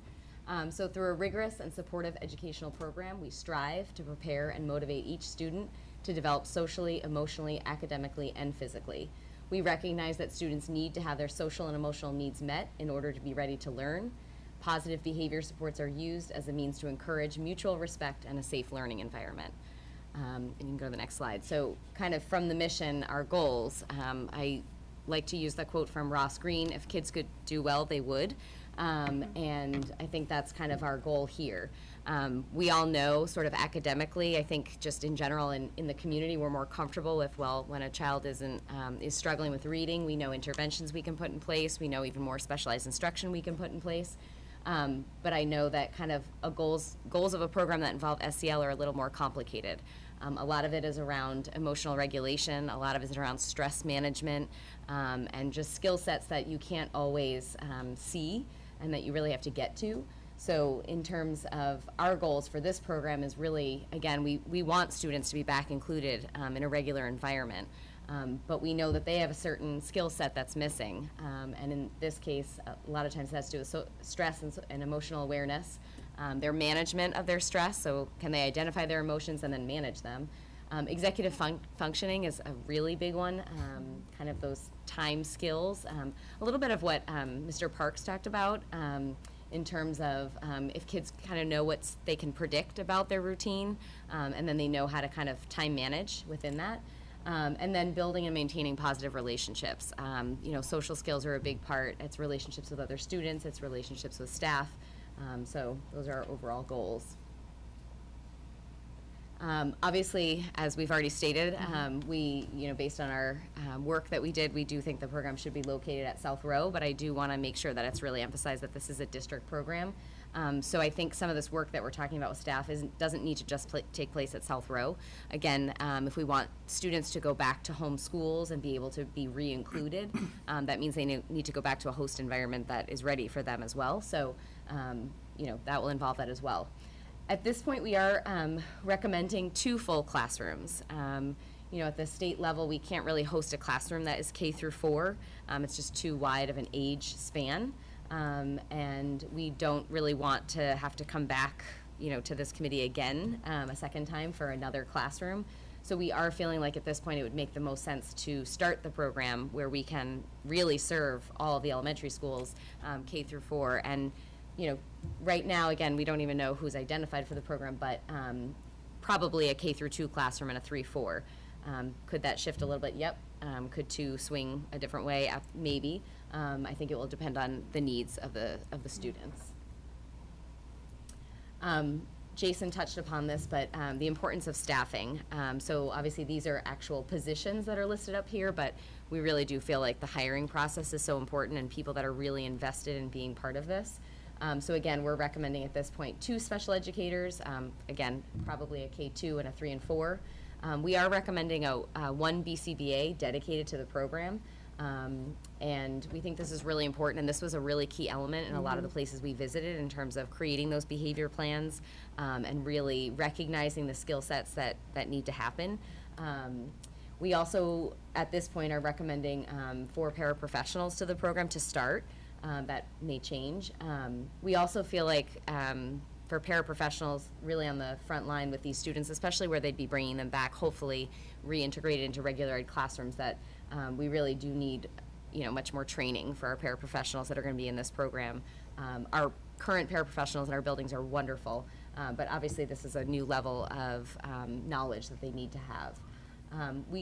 Excuse me. Yeah. Could you tell me what a BCBA is? Oh. Sorry. That's a good question. That is a great question. Yeah, Board Certified Behavior Analyst. So it's really somebody that's trained in behaviors, emotion management, et cetera. We have currently 2 in the district. We have one that floats, and we have one that's designated to the ASD program. I don't want to belabor, but what would their work be different from the special educated teachers? Yeah, so they provide a lot of the consulting. They do a lot of the data collection. I know Jason has one currently for his ASD program at Byam. I don't know if you want to speak to sort of. I think they are who really kind of write and maintain these programs. There's a level of expertise. The teachers carry them out and consult on them, certainly, but the BCBAs are the ones that are looking at trends. They're graphing out. They're usually, I say this with love, like data geeks that love to get deep into the data and are looking for those trends, are the one then changing the different plans. They're the ones usually producing a lot of kind of the materials where, if you go into our program and see students in our ASC program, each kid has a binder specific to them, and it is their program book that runs exactly their program so that it's spelled out a pretty labor-intensive time, and then they will go through, and for each student, they are really the one who is looking at that data regularly and addressing kind of that student's needs and changing the plan if needed. I would also say, too, having a BCBA just in a school is amazing for what they can look at and just see school-wide. To say they would just be a resource for this program, our BCBA is wonderful. She works on our school-wide data as well, is integral in helping with even kids before they get to this program and creating, you'd see all these little, they're like the Velcro queens too, right? There's something with a little chart and tokens and all these things and kids trading in and earning, and it's just a knowledge base that, goes beyond just this program. So they're on site? On site, yeah. Our staff. Are they in and out of the classrooms? Yeah, yes. You would see that too, and I think also, we're able to use our BCBA to consult on several things too. While she might have a caseload of 20 students that she's a direct service provider to, she's an important part of our kind of other tiers of kind of trying some things behaviorally that we're like, their big thing is their function of behavior, right? Their real big thing is figuring out why. And how do we putting interventions into place to... Sorry to interrupt at this point, but I thought it was kind of key. It's a great question. It is key, and I also think the other component they can lend is to do like that on the moment coaching and modeling and training for the paraprofessionals, sometimes the gen ed teachers, consulting, things like that as well would be an integral part of the position. Yeah, I just wanted to add too, I think it's also really important to have them and their information in terms of developing an IEP. I was just gonna say. And then making sure that it's the best possible services in the least restrictive environment. Yeah. Absolutely. We are also recommending that at this point, we would continue to use our school-based guidance counselor, and we'd be doing this, for weekly group lessons, just like she goes into general education classrooms now, and providing, second step or whatever it is that this particular group of students might need. And then we're also recommending using our school-based psychologist for kind of weekly, more individually based therapy, kind of the therapeutic part of the program. Can we just talk about this? Can I ask a question on the staffing? Absolutely. So I am kind of curious. Will you have someone, maybe the guidance counselor, somebody to, because we know that a student's emotional issues don't just exist at school. To be able to provide some wraparound services or, some supports maybe outside of school, so that way things are consistent, and there's good communication between home and school, so that maybe we can help these kids progress a little bit more quickly. I would hate to see a lot of work done at school, and then, there's no support at home, and then it's undone, and, this kind of back and forth thing that we know that kids go through over the summer and vacations and whatnot. Yeah, I think we're going to talk a little bit too about some trainings and things, but I think our school counselors as a whole in all of our schools do a really nice job of doing that in the individual buildings now to help support parents and do a lot of outreach to help hooking them out with services. And I see that would be no different with this program as well. So that would, sometimes it's a little bit more and specialized, maybe the needs that are going to be needed. And I think the school psychologist as well has an integral role in doing that as well. And I see the BCBA doing that as well. Okay, great. Because I think those are going to be 3 critical components to the program for different, takes on issues that maybe a student may be having to kind of help support at home as well. Okay, excellent. Yeah. Thank you very much. So just in terms of the curriculum, we plan on using the general education curriculum of our Chelmsford Public Schools as able to access. I think that's the key. We know a lot of times with social emotional needs, you're not able to access curriculum, so modified or specialized, obviously, as needed. In terms of social emotional, again, what we've learned in our PBIS work is really that a lot of the tiers, you want to build upon what you already have. So you don't necessarily have to do something completely different, but you do it more intensely, more often, smaller group, et cetera. So we'd like to build upon kind of the programs of Second Step and zones of regulation that we already have in place. Again, where the BCBA comes in is that reinforcement program, the trade-in time, that daily kind of motivation breaks, et cetera. As well as, both our guidance counselor and school psychologists are well-versed in executive functioning skills, and they use other programs such as social thinking that do go a little bit beyond. I think they're also just well-versed in a lot of programs that are out there in terms of what might connect for that child.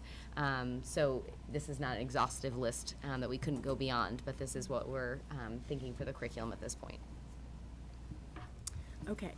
So we talked as a group, and when we looked at other programs as well, what was going to be the criteria for students to, access this program or get to the level of needing such program as the STRIVE program. So it's really hinged upon the IEP process and a team meeting placement decision. So it wouldn't be just made by one person or a particular teacher or a particular administrator, but it would be part of that special education IEP team process. And that being said, it's going to be individual for different students based on the needs. We bulleted a bunch of criteria that the IEP teams that are working with the student really need to consider when considering whether or not a particular student would rise to the level of needing to access this level of support.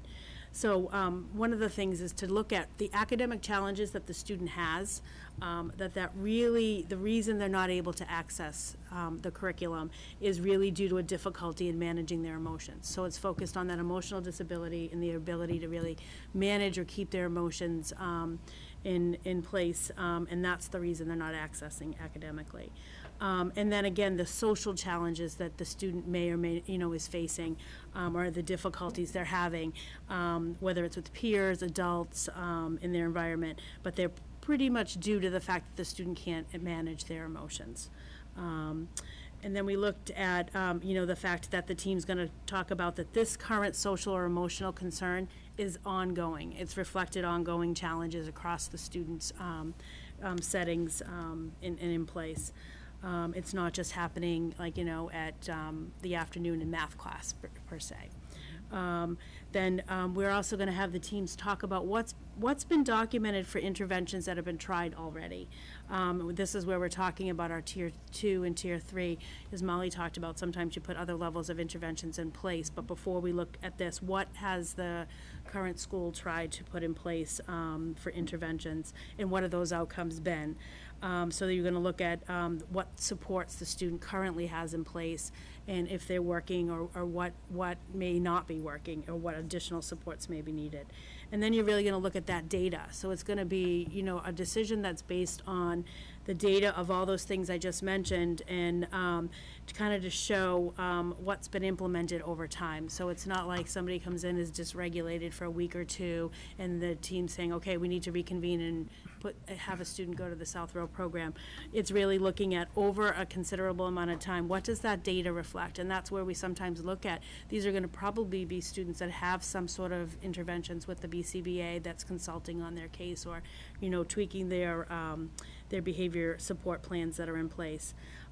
Does the team need to consider any additional evaluations? Is there any missing information? Do we need to do any other additional information to find out more information? That would be something to consider. And then looking at the evidence that the student is capable of responding to these interventions. So in other words, there may be students with other types of disabilities that may not respond in the same way to the interventions that may be put in place for this program. So they would have to have some sort of level of data to support them responding to interventions of this nature.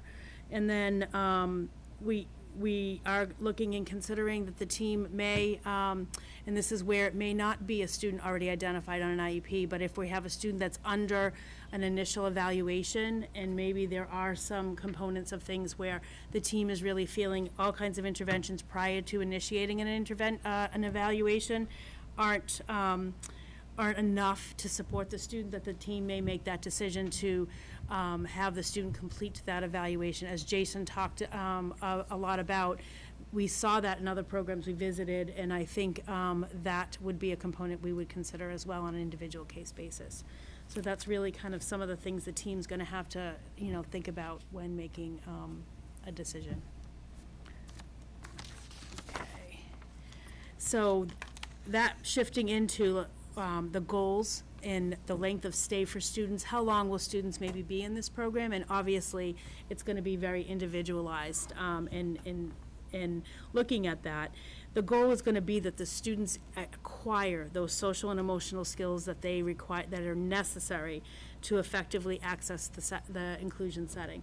So it's the whole focus is really going to be on skill development, really direct instruction and teaching in those social emotional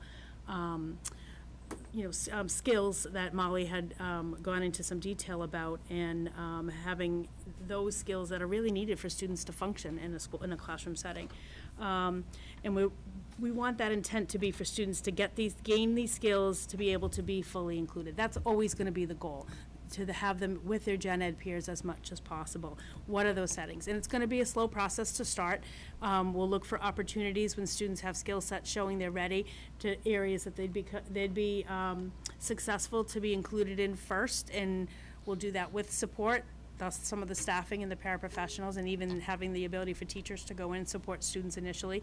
And it may be initially like a morning meeting, starting the classroom with them, and then looking to build upon those opportunities for success.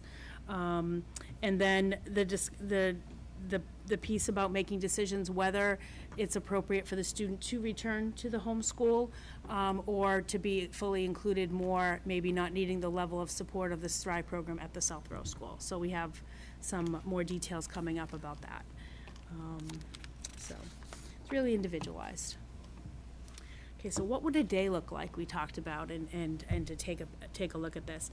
But basically, just some ideas about what will occur throughout the day on a regular, consistent basis, but having those regular check-ins for emotional regulation, checking on the status of the student's mind, body, and mood, those are going to be integral components throughout the entire school day. Obviously, teaching of academic curriculum. You know, Molly talked about, you know, a lot of the students that we're talking about are really bright and can access the gen ed curriculum when they have those social emotional skills in check, in place where they can access it. So teaching is going to go on as well. Providing opportunities for that stress awareness and the emotional regulation that Molly spoke about as our goals. And opportunities for inclusion in the gen ed setting when it's possible for students to be successful.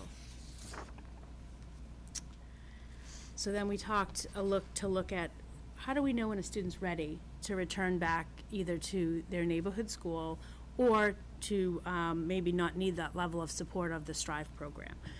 Again, it's individualized. It's going to be part of the IEP team process.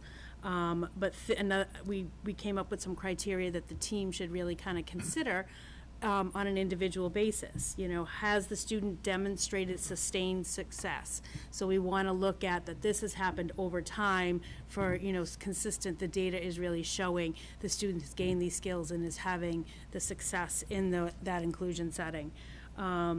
Is the integration in a regular classroom for instruction of a length of time, is how, you know, that's successful. So looking at the data when they're in the gen ed classroom, so we'll be taking data in all different settings and looking at, you know, what that's showing and when the student's successful and what level of supports they may need. And another key big one is that the student can be successful in the gen ed setting or in the school without having to rely consistently on the social, emotional, or behavioral needs of the high level of support that this classroom is going to provide.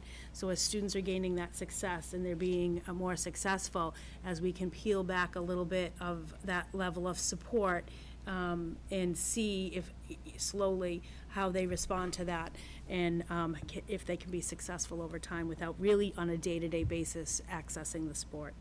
And then what's the data showing? Where's the growth of the skills that we talked about that are integral that these students gain? And then looking at it from, if we're going to make a change, whether back to the neighborhood school or to maybe not being a student at South Row but not accessing the STRIVE program, you know, what does that individual student need to be successful? What supports do we really need to consistently, with fidelity, have in place for that student to be an active learner? And, you know, criteria, we talked about, you know, we need to be flexible about looking at the time of year it is, the individual student's needs. You know, we don't want to have too many transitions either. You know, a student may be there for 4 or 5 months and really be gaining skills and doing well, but maybe the timing of it, if it's April, we don't want to look at changing the school year at that time. It doesn't make sense. And we have to look at if the student returns to the home school in a year, 2 years, 3 years, 9 months, does that home school, as Molly said, have the supports to be able to support the student, and what trainings and things for a transition process do we really need to put in place so that the student can be successful? You know, we talked about the fact that they may have developed relationships with key staff members for support, and so we want to keep all that in mind when we make those decisions. And we just kind of talked about, well, what else would we need, you know, besides the key components of the staffing? But, you know, there may be some components to some furniture for the classrooms. You know, we talked about sensory materials and how important that is, you know, because I think a lot of times these students, if they need to have a break or they need that space, some of those sensory inputs can really be successful in calming them. We would need additional walkie-talkies, some technology, some specialized technology, and then materials to support the behavior support plans as well. So we had thought about that. And then transportation, we talked about, it could be either regular or specialized transportation depending on the IEP. Specialized transportation is an IEP-related service. So if a student, say, was from Byron School and was attending this program, we obviously would have to provide transportation to South Row. If it was a South Row student, we would look at the need, whether they needed that for a specialized transportation or whether we could put supports in place to be successful on the regular transportation. And then just the last slide, really, again, aside from hiring, I think this is probably the most important component, is just making sure that we have the right training in place. Again, this is training for all staff in the components of social emotional learning. Again, because we want students to be transitioning into general ed classrooms, into regular specialists. The goal would be to get them back into the general ed setting or homeschool, et cetera. So we want to make sure, again, that all staff are trained in this. Obviously, we need some more specific training for staff that are in the program. And again, we're hoping to, whether it's BCBA or we've obviously been working well with our current PBIS consultant, but kind of ongoing coaching and systems for support for the program. Again, I think it's, again, really important to think about, too, some inclusion and awareness training for parents and students. You know, again, we want to be as inclusive as possible. We want people to understand. I think a lot of people can wrap their head around sort of academic disabilities, but these are a little harder sometimes to understand. And I think that this is a really important component to provide for maybe the South Row community at first, but also just in general across our schools would be very important. So aside from the hiring the right people, I think putting the right training and supports in place is what will make this the most successful and have our staff feel supported in having a program like this. So. I don't have any more slides. That's it. Okay, I'm like. I think, just to touch on a couple points, there's been a tremendous amount of work that's gone into this, so I very much want to thank Jason, Molly, and Amy, but all your staffs too for this work. This has been an issue that, or an area that we've really talked about for the last couple of years of needing to kind of add and be able to augment some programming at the elementary level to support this population. And when we talked publicly and even in a couple of private meetings around programming, I really feel strongly if this is something that we're going to do, we have to do it right. And it's not something that you can cut corners on as far as staffing is concerned. So I think the staffing model that we laid out today is very important. And Al touched on like that BCBA is really going to make or break this program, right? Having a top-notch kind of BCBA who's really the facilitator, who will be able to do some of that case management type work, really dedicated to the students, and to have the special educators who are going to really be delivering the core academic instruction, all coming on at the same time, even with the para support, to be able to be trained and fluid as far as kind of moving kids if needs to be from classroom to classroom. I think this is a nice level of service. I think being able to do it and actually open up the two classrooms, as Molly talked about, at the same time and be able to have some flexibility within scheduling is really going to be optimal. If we were to do it and have just one classroom right now, again, we'd be a little bit restrictive with regard to what level of students grade-wise we could have come into the program. And also, I think this is going to be a very, it's a challenging population, but we really do need to support the teachers who are going to be in these rooms, and the paras and even the BCBA.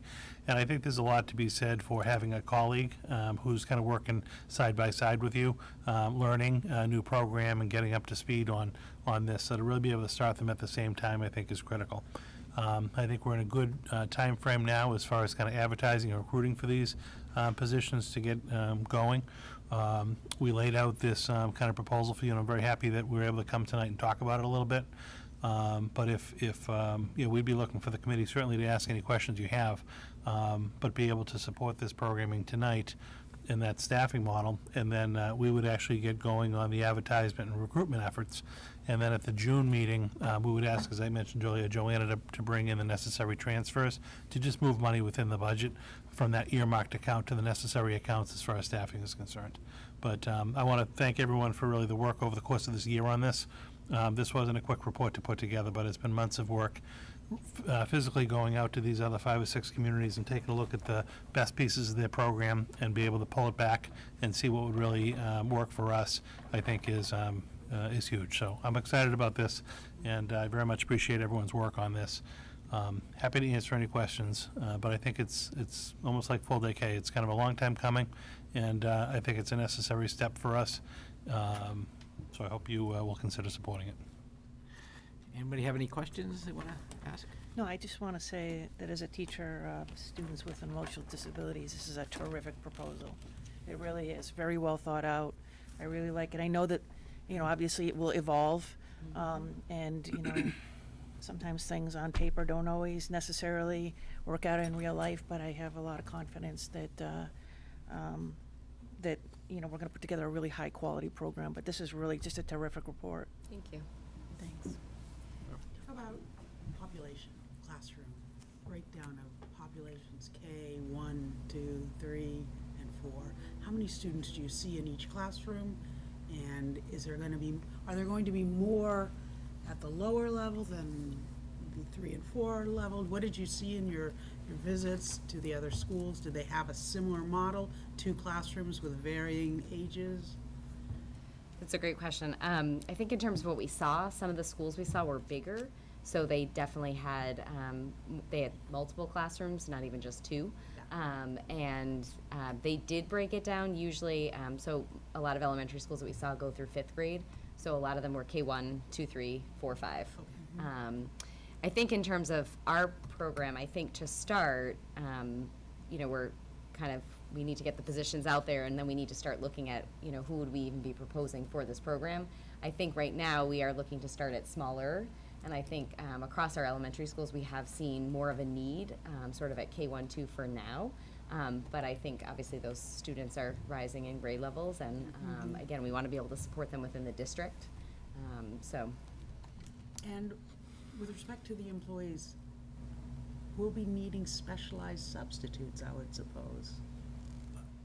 I can speak a little to that. I think because oftentimes with our program too, we have really weeded out the substitutes that, you know, it's hard. And we've also been able to kind of bring people on that are comfortable working, and then even within the course of the year, train these people specific to programs and kids. You know, someone who just comes in and doesn't know what we're doing and say, okay, this is a nonverbal student that requires you to work with this, you know, system to have them speak, you know, is too much to ask. Right. So we've definitely, there's people who we've kind of sought out for the years and really asked them to kind of commit to us too, which has been very helpful. And I think that, you know, could be the case too. You never want to put somebody who, you know, is, and a lot of times first times in schools for some substitutes in that position. So, and I think also our teachers are so good at if they have to make a shift. So, you know, and you know, this would start small when I'm thinking about our 21 students, you know, with autism spectrum disorders. Of course, the day it's like, oh, well, you know, I have a highly skilled person here. I'll swap that person. You know, there's contingency plans for getting a substitute with a student whose program is a little easier to run, who might not have the behaviors and things like that. So, but it's a great point, Barbara. You know, it is a trick to have someone come in and, you know, you're not just a recess aide here for the day. Right. You're going to be, you know, immersed in something you might not really have any background in. So that is a really I think you touched on it. Yep. I mean, especially in a position like a BCBA, you know, they're not a dime a dozen. You know, they're not. That's a very difficult position to find a substitute, and I think you alluded to it. These people are under a lot of stress. So they may require more time off because it is a hugely challenging position. Yeah, I mean, I think the BCBA is also very helpful in kind of orchestrating a lot of how that works too. They know every kid specific, even across, you know, one teacher might not work with the other group of kids. They'll know, and they're helpful too. But I think you have to look at certainly the taxing. You know, quite honestly, these are paraprofessionals who might be physically assaulted, right, at times. So it is certainly a level of training when Molly alluded to the CPI, training them, and you know, it's not just the restraints. Our mind goes to the restraints. It's kind of really de-escalation techniques and how not to get there, how to respond to these in a team, how to do it with safety and care and welfare. And have I taken that before? It sounds like I'm spouting off the mantra here. But yeah, it's important. I mean, it's a really collaborative team, and I think we've, over years at Byam, developed a very specialized group of paraprofessionals too that have had, you know, time working with kids and are, you know, could run programs, could be BCBAs probably on their own if you ask them, but it does take that, and it's their passion, right? So they, you know, you're hit by a kid, you're kicked by a kid, you're spit on by a kid. It's not the kid, right? We're working on the behavior, we're doing to better, but it takes the right kind of person to not internalize that. Yeah, I think that's why also our staffing proposal is a team. Yep. It's not one individual, and I think you can sort of make shifts on days that somebody is out to make sure that everybody's still being supported properly. And I just add one thing. I was just going to say, it's critical too, as Jason talked about, is that you look at those behaviors that you may endure, that you get individuals, especially the paraprofessionals, that understand this is, you know, the student has a lack of a certain skill. So we're trying to work to teach these skills, and that, you know, they're not trying to be, you know, challenging or difficult, but it's a skill deficit. So therefore, you know, as we're working to teach them positive skills and increase these skills, you know, there's going to be challenging days too. Just one thing I want to add around the instructional groupings, and as well as the numbers in the class. Those are dictated by, there's the compliance, you know, rules that we have to follow in terms of the numbers of kids you can have in a classroom and what the age difference can be. And I know that's one of the things that we've been working on in CPAC is helping people to understand that it's not necessarily a decision made by the district, it's actually regulations that. No, I think they addressed that. Yeah, they did, and but I think it's just one of those things that I think that people don't really understand is that, you know, there's laws governing, you know, how this all happens, including eligibility. Right, So. correct. And that, I'm sure this has been addressed, but it occurred to me, I think the location of the program in the building is crucial. And it wasn't mentioned, so I just thought I'd mention it, because, well, for a lot of reasons. I was going to ask a similar question. Do you envision these two classrooms side by side, you know? Yes. Yeah. Yes, we do. We're still looking at the space in South Row, and luckily we have the modular unit, so we do have additional space, but we are looking at the classrooms being side by side, for sure, so that they can work with each other. And you, I assume, have the space available? So. We do. Okay. We do. Yep. Right, any other questions? I'd just like to thank you also for, obviously, there's a lot of hard work, you know, researching and then coming up with something that would fit our district. So I think this is a great plan. So I guess we need a motion to approve the program. The program is presented. Okay, approve the program as presented. Okay. I move that the school committee approve this program as presented tonight. Second. Okay, any questions, any comments? Okay, all in favor? Aye. Aye. Any opposed? Any abstention? 5-0. Thank you. Thank you very much. Thank you very much. Yeah. The supports Crete is. Moving along, next item on the agenda, I'm actually going to ask Linda to give a little update on some of our work with Middlesex Community College, or between Middlesex Community College and Chelmsford High School, as we try to roll out some dual enrollment programming for next year. This is something that we had talked about over the course of the fall. It's going to be an initiative that takes a number of years to kind of develop fully until it's in cycle. But I'm going to, again, try not to steal all of Linda's show here and ask her to, I'm sorry, I'll try to pipe down and allow Linda to jump in. Yeah, I'll be brief. It'll be fine. Read the memo. No. So, you know, Chelmsford's always had a dual enrollment program, but what has happened over the years, especially with the change in the scheduling, we used to have block scheduling at the high school, a little bit more easier to, you know, manipulate and have students access different classes. We're now on a rotating schedule, and it's gone off the wayside, where students typically went to Middlesex Community College or over to UMass Lowell. They actually came and picked up our students to take some coursework. So when that came about, it kind of limited our ability for our students to actually access the university. What's been nice is that, you know, Middlesex has acknowledged that, and what they're doing now is having our teachers become the instructors by going through their programming, working with the instructors that are at Middlesex on the syllabi that we have, and also allowing them the professional development that is needed. And our courses will then count towards credit for college. And it's my understanding, just in speaking, I don't know if you remember, Ellen Grandine was here, Dr. Grandine was here talking about it. All of our courses, all of these courses for dual enrollment will be accepted at the universities and most of the private schools. What she suggested is that if students are going to a specific school that's not one of the Massachusetts universities, check with that school. But this is a great way for students to have, you know, the rigor of the college class, have the credit, get the exposure, and quite honestly, as a parent that pays for college, it's, you know, be a nice little cost-saving piece, but yeah, that's gone for me. I'll just move on from that. So what we've done is we've identified 3 courses right now, maybe 2 more to come. We've been working with the team that will qualify for dual enrollment along with the instructors. And those, at this point, the resumes of those instructors and the syllabi for the courses are going in tomorrow, which is Wednesday, and to get the feedback from Middlesex. And then once that happens, we will be able to designate those courses for dual enrollment. This is our first, obviously, our maiden voyage. We're trying to build it and sail it at the same time. And what we'll end up doing is assessing that and building the program, hopefully, robust enough for students to have the opportunity to take multiple courses. So the other two courses that I'm talking about would be an English and a mathematics course, which kind of round out things. Right now, our early childhood class 3, we already have an articulation agreement with the universities that enable our students that take that course and then go to one of the state universities for education. That course will then transfer right over for those students. So without credit, but it would be one less class that they would have to take. Can you just, for me, I know like sociology is one of the classes we're going to run. Can you just, for the public or even the committee, just talk about like anyone who's kind of enrolled in sociology or interested now, like how we'll actually figure out which kids might participate in the course, leveling wise and whatnot, and just take sociology through the whole kind of governance process to get that approved? So a couple of things with the dual enrollment is, our sociology class is one of our popular classes. It's a popular college class.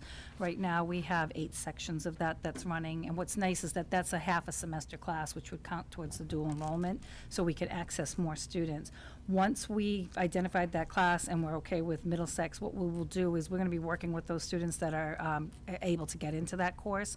And what's nice is that if you're in that course, you don't have to take dual enrollment. It's not like you're locked into all those students that are doing dual enrollment have to be in one course. If you decide not to go into the dual enrollment program after talking with the parents, they can still be in the same course. They just wouldn't receive the credit for it or the additional coursework that would go along with that piece. So it's not just only dual enrollment kids in one class and then everybody else gets put into the other ones. So we'll be working with guidance through the junior guidance meetings, because typically it's seniors that are in the sociology class. We do have some juniors, but we'll be able to identify those students. We're going to do the first run of the schedule, so we'll have an idea of what students will be able to take that course, because sociology is one of our elective courses, but it counts towards your social studies requirement. And if a student is taking that their senior year, they would be able to use that both for their graduation requirement and for dual enrollment. But can you explain the AccuPlacer? Oh, so then what would happen from there, I'm sorry, I might have all this information in my head. So what will happen from there is that students, part of the procedure for being in the course, it's not just, hey, I signed up for it, I want to be in this course. They have to take the AccuPlacer. The AccuPlacer is something that all college students typically take. When you've been identified to go to college, you usually receive a notice for your student to go and take the AccuPlacer to make sure that you qualify for the course. And that meaning that you don't need any remediation. Many of our students, colleges use it so that if a student needs remediation, they would take those courses before taking the actual coursework that they needed. So once we administer the AccuPlacer, and then MCC comes out and does that, Middlesex comes out and actually puts the AccuPlacer in place, and then it's not a cost to the students. So once those students are identified for that piece and they can go into that course, we can place them in. What's nice is that, and we'll be speaking with the parents, we have to have a parent night for this, because it's not just the students making the decision, it would be the families, because the cost per credit is $92, which is very short money. I know it might sound like a lot of money to some people, but very, very short money for a college class. Typically, a UMass class runs at $1,700. So for less than $300, a student can walk in with 3 credits. Then those students have to take the course, and they will receive the credit based on how well they do in the course. I think one of the most important things that we have to stress with the parents is that once they're dual enrolled, they're receiving a transcript. So if they don't do well in the class, that grade is going to show up on the transcript. So it's not I didn't do so well, I'm coming out of dual enrollment. You're in it. So you want to make sure that you have a decent grade. They have to have a 2.0 or above to stay in dual enrollment, but typically our students do much better than that. But we want parents to be aware that there is a college transcript that would be issued to these students. Do you have instructors lined up that were willing to take this on? So, yeah, one of the first things that the high school did is during one of their faculty meetings, Ellen had come to the actual faculty meeting to review the process with the teachers to see, gauge an interest. There was a lot of interest. Not all the courses necessarily, correlated with a Middlesex course, so we couldn't have everybody do that. So what we did is we identified some of the courses that we know are, multiple sections, so we're not pushing people out or locking kids out. With the singletons, obviously, except for the early childhood class, that's very specific. But at that point, we have a good idea of what students would be taking that, because they have 2 courses prior to the third one. And then the teachers that were identified that were interested in that, we spoke a little bit further with them about what the process is, because it's not just come in and teach and that's it. They are going to do some of the professional development at Middlesex. They have access to everything at Middlesex, and just working with those professors on what the actual coursework is supposed to look like. I mean, quite honestly, we're fortunate enough to really have, robust programming and robust courses, so I don't feel as though there's going to be a lot of specialized changes to our courses, but those teachers are very excited. Many of them are already adjunct faculty at other universities, so it's, a natural progression for them. They're used to doing this type of work. They know how to work with the colleges, how to put in the grading system, and actually how to access the college. Our students that are dual enrolled actually have access to Middlesex Community College outside of just taking the coursework. They can go to the university and use, some of the resources there. Any other questions on this? Yeah. So we're hoping to build this up to be a much larger program, and, quite honestly, if we could have students that could walk away with a, maybe an associate degree down the road, that would be great. But it's going to take us a little time to understand how to go through that process, and then the scheduling, because scheduling is difficult. And it changes every single day. On a kind of related note, on just different learning opportunities, I know at the beginning of the year, we had a group come in and talk about internships. Yep. An internship. Did that ever get off the ground? Whatever. Yeah, we probably should have them come back. Okay, We've yeah, had, I that was wondered. very specialized, again, Right. for a small population of students, to try and get them engaged with, school and what happens after school, and if maybe they're more career-bound rather than college-bound, they had some opportunities, so we could have them come in yeah. and speak a little bit further of that. One of the things that, and we're obviously behind the 8 ball with a lot of things, we do want to look at a larger internship process similar for our seniors. You'll hear about other districts, like Westford has a big program where their seniors are going out and doing like a capstone project outside of just finishing up their courses, but that's going to take a little bit more to get up and running. There was something in the Lowell Sun this week about a STEM internship program that some of the schools around here do. That's what kind of made me Well, think and about the it. other things to think of is even just with like the sustainable farming piece, where we now have the farming over on 27 working. Yeah, and so I know that John Morris, the science coordinator, is trying to get some, work of how he can work closely with the schools. You don't want to have too many specialized programs, but, sustainable farming would be a natural fit for our district. Great, just looking at things. Yeah, no, any opportunities, the more programming you have for students, obviously the more engaged they have, in the school. Thank you very much for that update. Yeah, well, you'll get a further update. Once we get the course enrollments done and figure out how many classes we're gonna run, we can obviously report that back to you as well. Yeah, and I gave you some new acronyms to learn too, hopefully, there'll be a test at the end of the I don't want any more acronyms. BLT. That doesn't mean you have a sandwich, it doesn't work that way. They're all obsolete. Huh? My acronyms are all obsolete. I know, we'll have to get a cheat sheet for you. I know. Okay, so the next item, at the last meeting, was requested to just kind of take a look at the Melanson Heath audit again, so.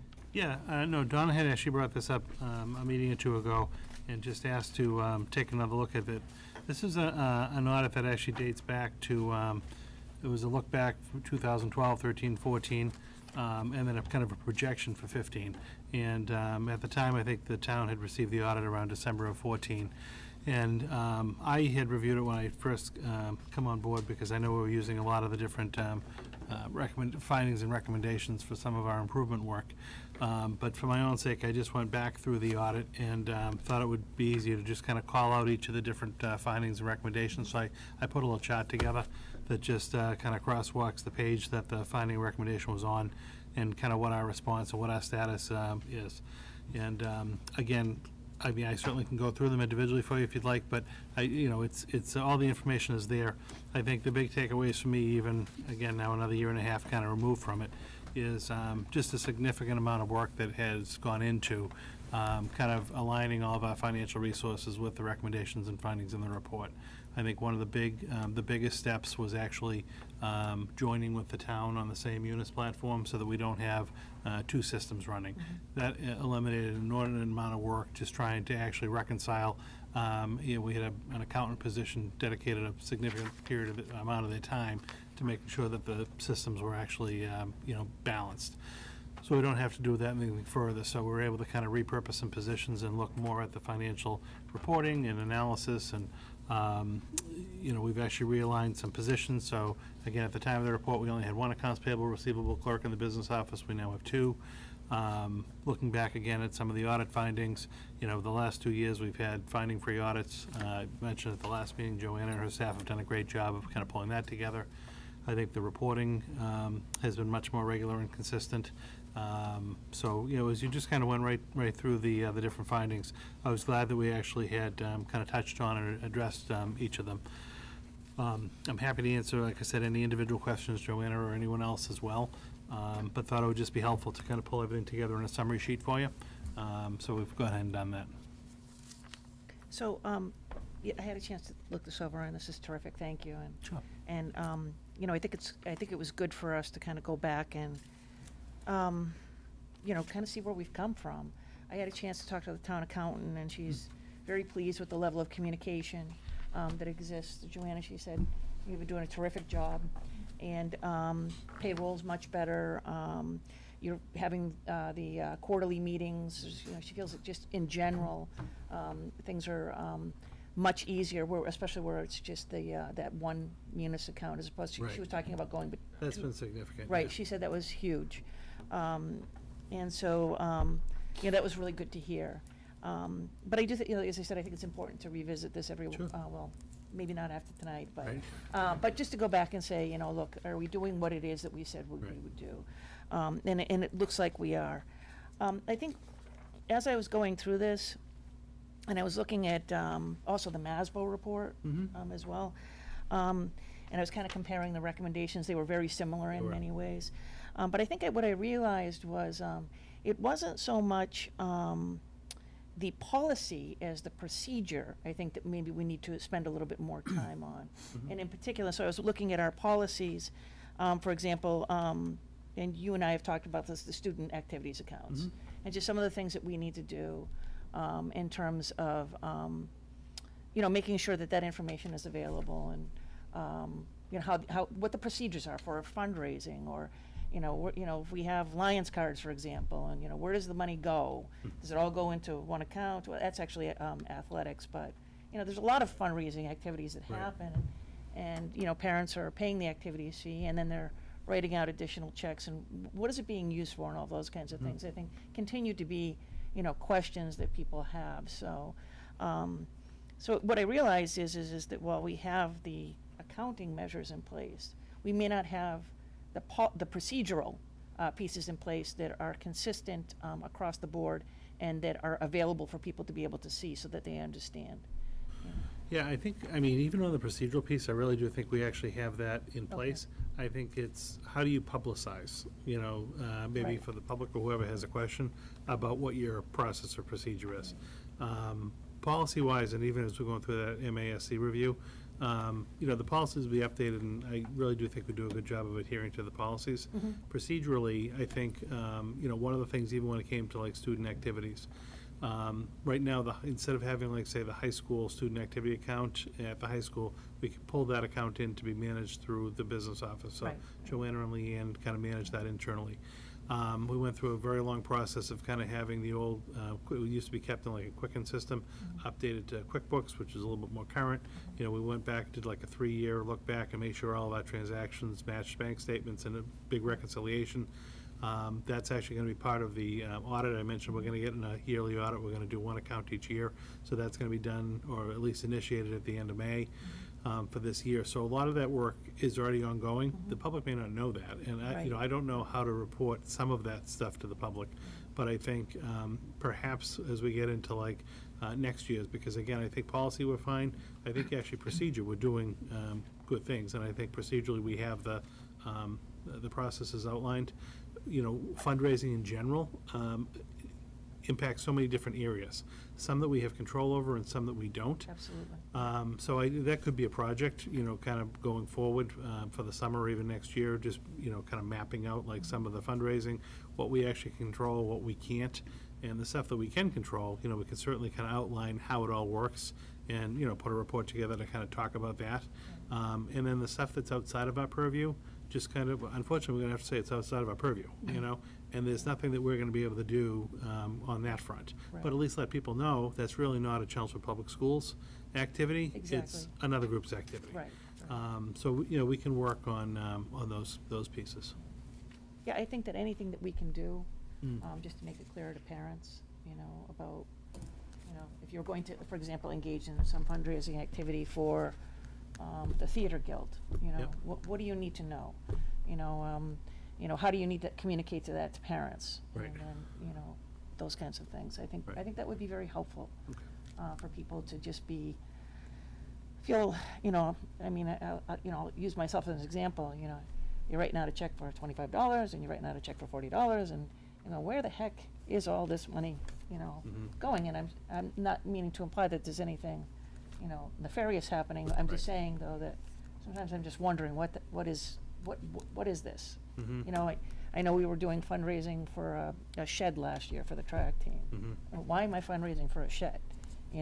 So they can store their equipment. And some of these questions, I think that if they can be answered ahead of time, and people understand what the purpose is and what the goal of the fundraising is, and that the procedures are consistent across all of the activities and whatnot, I think it's just going to make people feel more comfortable. Yeah, one of the things, and again, we certainly can work on that. I think one of the things, we do give a great deal of latitude to the individual teams and clubs on their fundraising. That's not really kind of micromanaged as far as like what they can and can't raise funds with. Yeah. So, any given year, you might just get a group of kids that really wants to take on a particular cause, even within a team or a club. Right. And, they kind of go crazy on that particular cause, so I'm sure you are writing out the checks. A different group the next year might come in, and they might have a different cause that they want to support. It really never is kind of ending. We have talked a little bit about at least the fundraisers that we can control. Like whatever our kind of sign-off type forms are, being, maybe having the, whether it's the club advisor or the coach, be a little, like, very specific about, here's my fundraiser, here's the mission. Now, you might choose not to support it, that's fine, Right. but, here's the mission, and here's what we're gonna actually fund for. And our goal is to raise $1,000, and if we raise $1,000, we're gonna buy a shed, Right. but just to kind of like lay that all out ahead of time. You Exactly. can agree, you can disagree on the Sure. fundraiser. Absolutely. And there's so much going on Right. that it's hard for us, again, to kind of micromanage that stuff. But at least to know, this is a sanctioned fundraiser, and if, here's where the money's going, and we can agree to disagree on whether it's a worthy fundraiser or not. But, I think that's workable. And I agree with you. I think that does need to be the advisor or the coach's responsibility to be able to communicate that. And I Yeah. think that we need to make sure that they're doing that, Mhm. so that people understand and they can make, decisions based on what it is Right. that they want to support. Right. Anybody else? Any other questions? Thank you for doing that. Yeah, you're welcome. Like I said, I hadn't looked at it in about a year and a half, but it was good to look at it again. It's good to see that you're actually making progress. I'll actually ask Joanna to give a little bit of update on the fiscal 2018 budget projection. So this is just kind of where we're standing at this point of the fiscal year. Or actually, this report was probably through the third quarter, Joanna, right? Probably through the end of March. Projection? Yeah. Yeah, and I did have April data. Oh, okay. So I All had, right. But we'll ask Joanna to give you the overview on that, and then obviously answer any questions you have.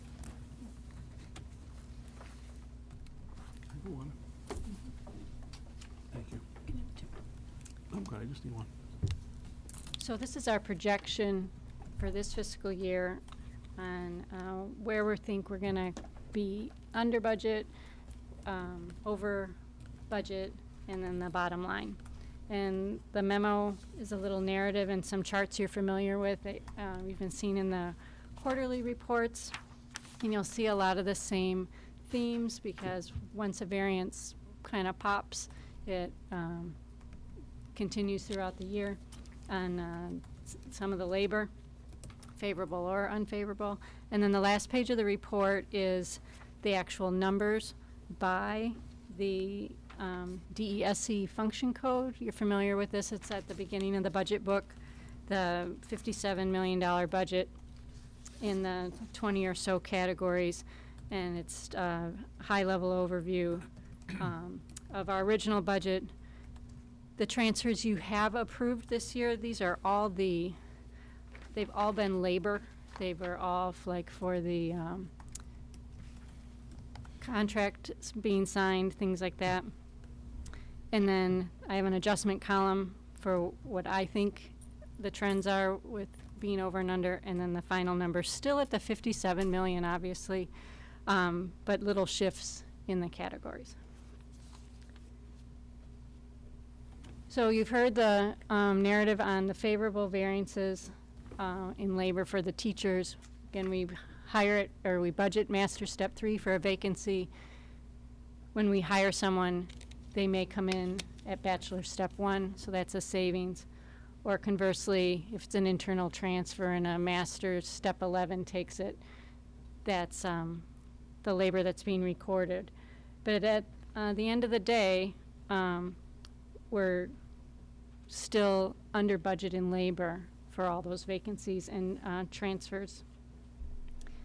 The second reason I touched on this on the quarterly report is we have approved unpaid leaves of absence. And even though we budget for long-term subs and day-to-day subs, overall the subcategory is still going to come in a little bit under budget. And then on top of that, with the approved unpaid leaves of absences, we're going to save money there. Very high-level number when I look at the leaves, and it's kind of a moving number based on the employee's needs. It's around 160,000. Again, but that's kind of sprinkled in all the labor accounts. And then the last reason for the labor vacancies is sometimes we do have a small lag in filling a vacancy, and there would be some cost savings there. While we try to fill the vacancy immediately, sometimes just a week or a 2-week lag, when it adds up a little bit, you come in with a favorable variance. So because of the favorable variances in labor, we're not going to need to take some of the offsets we budgeted for to the school choice fund and to the CHIPS revolving fund, because these favorable variances will cover the cost rather than having to do the offsets to the revolving funds. The next category of favorable variances in the non-labor category, there's not a lot of really big things that we're not doing and not getting done. It's little things, though, add up to a bigger number. So where general supplies, maybe a school's under by $500, our textbooks is under by 1,000, when it all adds up, that can be up to $20,000 or $25,000. And, you know, people are getting what they need when we ask, do you have everything you need? Do you need to put in, you know, your final orders in March? Everybody did that, and we're still under. We're not going to spend just to spend. It's to spend to implement their plans. One of the bigger savings, though, is we're going to save on transportation. Because we're not going 180 days, we're going 175 days with the longer school day. We are going to save money on the big buses, 5 days. So that is an unexpected savings. Then we do have 2 areas where we're going to have an unfavorable variance, and that's going to be in the legal fee area and in utilities. And in legal fees, we're going to come in under on the special ed legal fees and in the settlements. We're going to come in, we're projecting to come in over on the general legal fees. And the estimate this time is $25,000. That's for, we'll talk with the firm to get the actual number, but that's for April, May, and June. That hasn't been billed or paid yet. And then utilities, this is a tough one to forecast, but we think we're going to come in a little over budget in electric And mainly due to a little less solar credits, the town gets those and then passes on savings to us. They're also experiencing a little less, and then that impacts us. And then also just electric heat in our modular buildings, the new and the old, was a little higher this winter. So those are the two areas I believe we're going to be over. The last section is about special ed tuitions. And then you're familiar with these charts. And what I tried to do is take all the variances, come up with a number, quantify the offsets we're not going to need to take, factor in the Valley credit, and show you a new picture. I didn't delete anything off the chart. I just added a few more lines to show how things have changed. So again, as a reminder, special ed tuitions is we estimate to be about 7.4 million. We have all these funding sources. We had thought that we were going to take an offset to school choice for 250,000. The line below that, I'm suggesting or recommending we do not need to take that offset. The line below that, the Valley credit, we had said we were going to use 200,000 of the Valley credit all along. We're saying now we're still going to take that, but we're also going to take 328,722. That equals the entire Valley credit of the 528,000 and change. And then the new line is all the variances over and under is being favorable by 419,689.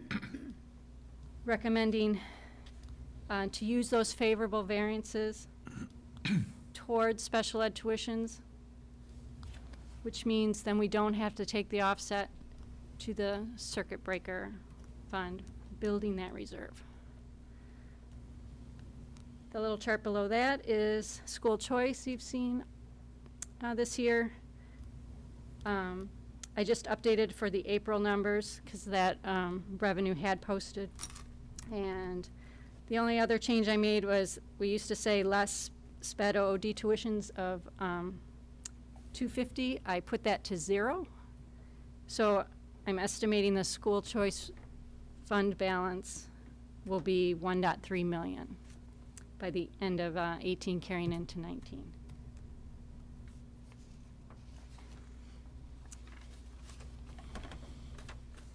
I think I'll pause and just let you take a look and ask any questions or clarifying things.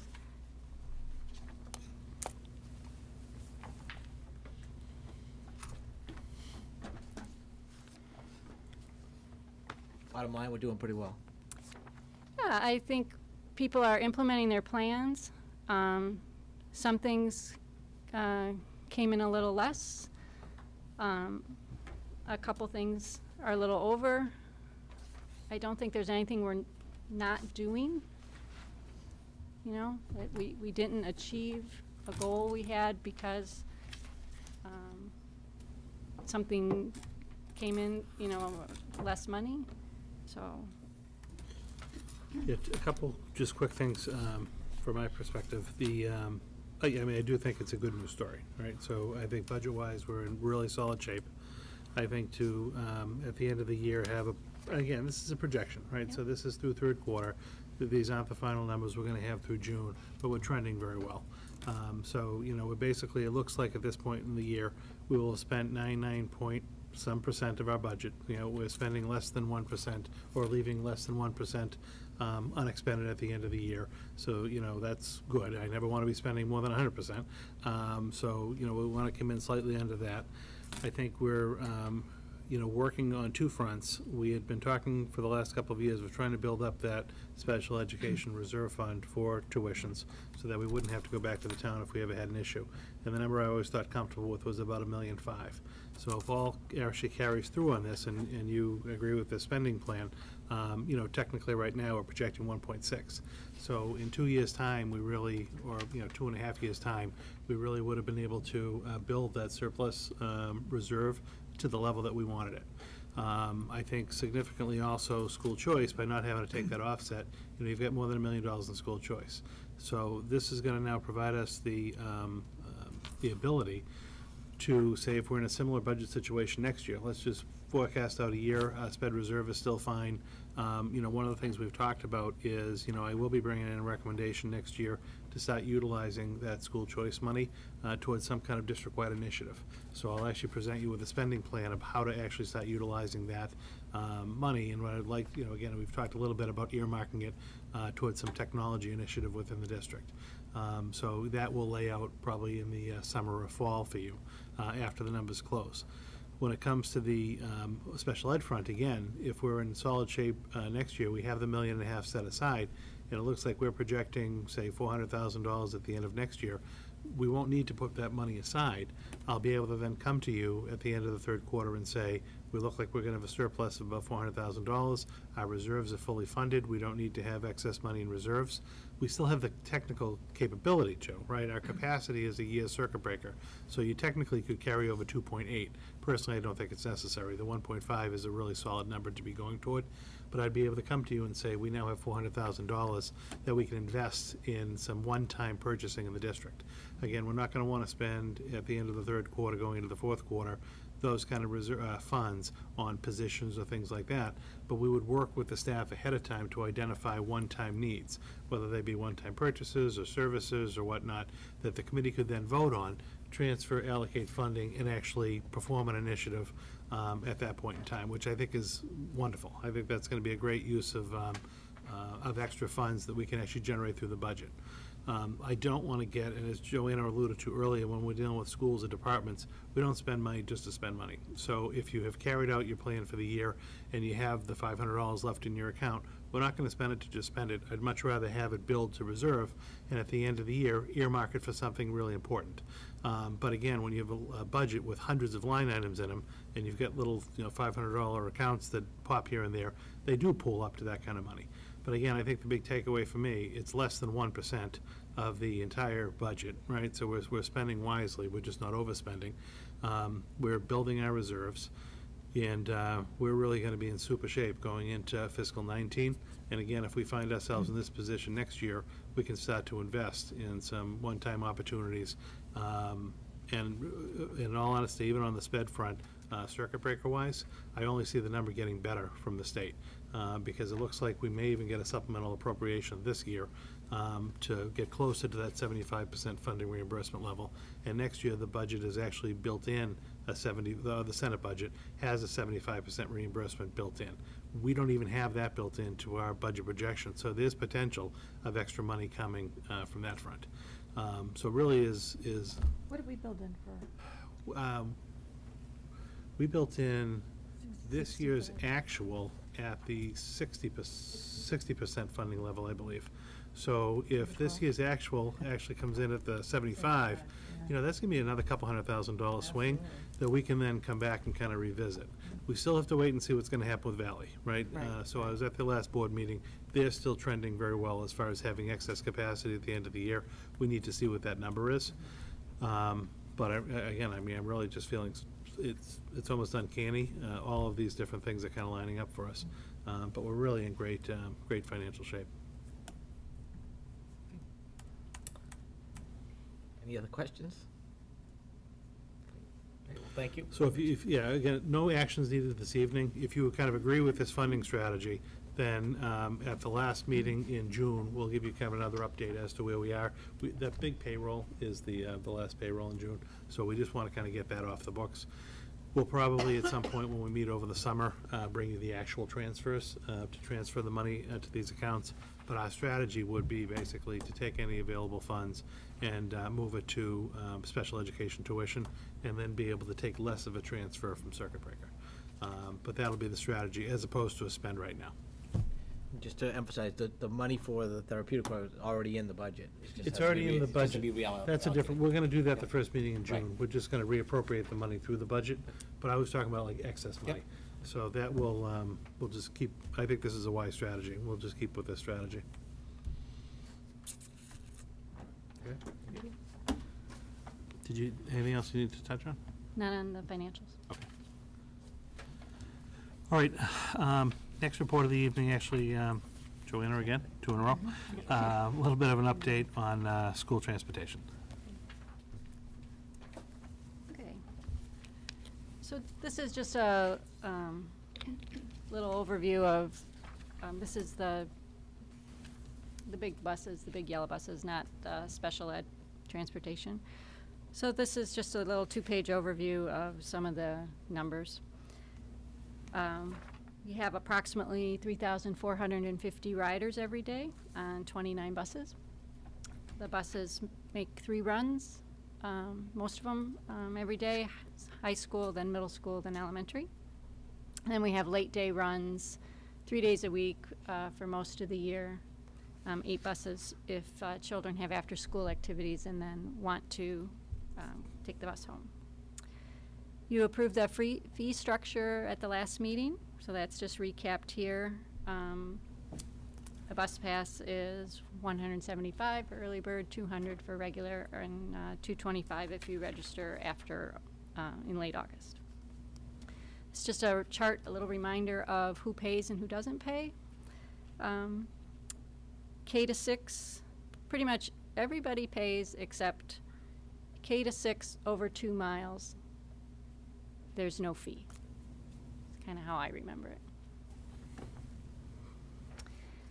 Then just a recap of what we've done and what this committee has approved and funded for us. We hired a transportation coordinator this year, Peter Bercalis, and he helped me write this report, so thank you to Peter. And we also bought the transportation software TransFinder, which helps us with the routing and the bus stops and all this data that we never had before. And it's integrated into X2, so some of this data we put back in and the staff can see it, like what bus the child's on, their bus stop, things like that, and then some of it's also in the parent portal. And it talks a little bit about what the software can do with routes and stops. We did publish the stops, I think, 3 times last fall, because we started with 1 set and then more people registered and another set and then finally fine-tuned it. We also put out the first bus pass using TransFinder, and we that had data like the student name, their bus, their stop, their time. We had feedback on the address, and we will change where we place the address. It will not be on the pass. It'll be on another part of the form, so the goal is to have the address be visible for a mailer. That was the intent. So next year the address will not be on the pass, but it will probably be it'll be on the little card that goes in the envelope, but the punch out with the child's name will not have the address. Other enhancements going forward for next year, we'll be developing the routes, not just the stops, because we kind of have a year under our belt. There is a GPS component of TransFinder, so we can see where the buses are, and helps our communication with the bus company. We're moving to, this is kind of the big new thing, online bus registration for everyone. In years past, if you were K to 6 over 2 miles, you did not have to register because you were free. We're going to ask everybody to register, even if you're free. We're going to just change that little form. You just got to go on and click and say, I'm riding. I'm free, but I'm riding. Because then we can do a better job at the stops and do better reliability and maybe speed things up and then get a better count on the riders. Number 4, just talking more about how the feedback is coming in now to Peter and dealing with the bus companies. The staff and the school leadership do still get some of the feedback from the families, but we're asking them to come through the transportation office and let him work that with the bus company. But they are, they are a great help, the leadership and the staff at the schools. And then we're gonna work on the bus routes over the summer. So we're gonna ask, families to register so we can get a better handle on the routes. And then give that data to the bus company so the drivers can get familiar with the routes ahead of time. And it'll help us get the stops in place sooner, and hopefully not have to add so many stops in the fall. Soon the families will be getting email communication to us about the registration online. We're still testing it with MCC because it's a new part to the little form. And as soon as that's perfect, we'll send out the communication and families can start early bird. So that's the only reason we haven't set that up, is we just haven't got that I'm writing, I'm free to work how we want it. What's the cap on the family plan? The family caps you approved were $400 and $500. Do we have any payment plans? We do not. Would we consider that? It's not set up now. I just think, that could be a large bullet to take for a lot of families. Sure. I'm just curious, how much do we take in, what did we take in last year for bus fees? What was the rough number? Doesn't have to be exact. Around 400,000. It's a bigger number than I thought. It is a big number. Yeah. So, and the question I had is, I know last year we were bringing in the old routes from the original bus contract, Yep. and now they're bringing inside. And there were definitely some challenges. There were people that weren't picked up. There were stops that didn't exist where there were no people. I think the free riders registering will be helpful, but these are going to be our routes now, and we're going to be able to control them, and we're going to communicate these back to the bus company to make sure they're followed. I mean, you've been here for a year, these people have been here for a while. We get absolutely hammered on bus problems the first month of the year. So, and I'm sure you do too. And but it's a valid concern for parents. So when your bus doesn't show up, or it shows up late, or goes to some stop that doesn't matter, like, so I was just curious about that. One of the keys is the routes are only going to be as good as the data, so the data has to be clean. One of our big issues is historically, anyone, again, as Joanna talked about, that K-6 who are over 2 miles were just assumed and assigned a bus stop. So any of those kids automatically just got added to the system. So like even when we issued the bus passes this last time around, people were saying, I don't know why I get a bus pass because I don't even take the bus. But it's because you're over 2 miles, it was a default, you automatically got one. So we have a lot of inefficiency within the old routes. But now if we actually have people go into MCC, whether they have to pay for the route or they're free, they just go through the registration process and say, I want to be a rider. That information can automatically get pulled into TransFinder, and then we will be putting the routes together. Sure. Last year was the first time with the routes, and even though we were massaging some of the routes and making some stops, some of the bus drivers who had driven the same routes forever liked their old routes. And it took some time to get them working with us a little bit on the routes. The other thing that does happen, and we're going to put kind of a fact sheet together for parents, is, and it's not good for anyone, but like parents will have a relationship with the bus driver. And even though it's not an assigned stop, they will stop and pick up the child at, whatever the stop is, because it's on the route, it's just not a stop. But that's not good for any of us if there's a substitute bus driver. So we get a lot of those that, he always stopped for me here because, I've had 3 kids, and for the last 15 years, the bus has always stopped here. Well, there's one or two things. Either we have to identify it, and it's a safe stop, and we want to incorporate that into our official run sheet. So in the event that there's a sub, they're going to stop there also. Or we say, you know what, unfortunately, no, we can't add a particular run here, but we can accommodate you, and you're going to have to pick one of these other routes where there's a stop. But we can't have parents and bus drivers agreeing to things on their own that aren't dictated by the we can't. that aren't dictated by the transportation company and us, because we really get into trouble when it's a substitute driver. Right. And they either drop a child off at the wrong spot. Well, it's not the wrong spot. It's the spot that we have assigned them to. It's just not the spot that the bus driver and the parent have communicated to. So we really did work very hard this fall to have the bus driver say, listen, if there's a legitimate reason why you're stopping there, it's fine. You know, talk to Peter and talk to Joanna. If it makes sense, we'll incorporate that into the official route stop so that even a substitute driver is running it. Or if it doesn't make sense to do that and we can't do that, we can at least call the parent and say, listen, here's why we can't do this. Here's where the bus stop is going to be. I do want to say that I did speak to some of the bus drivers, and they said they were giving feedback and it wasn't being reflected. There was no changes being reflected. So I'm hoping that gets looked at this year. And it wasn't just my bus driver, there was other parents' bus drivers, and they would give feedback to transportation, and those changes weren't being implemented in the system. So I'm hoping that gets reviewed this year and those changes are actually communicated and implemented. If it's a change that we want to implement, the bus drivers do not dictate the routes to us. Right. And so, again, part of the problem is if a bus driver is looking at a route and he has, again, because we have kids in the routes that aren't really riding the bus, he might say, well, I've got, 4 stops here. It's much easier for me, I know there's really no kids here, even though the name is there, they don't ride the bus. It's easier for me to kind of make my own stop here, somewhere in the middle.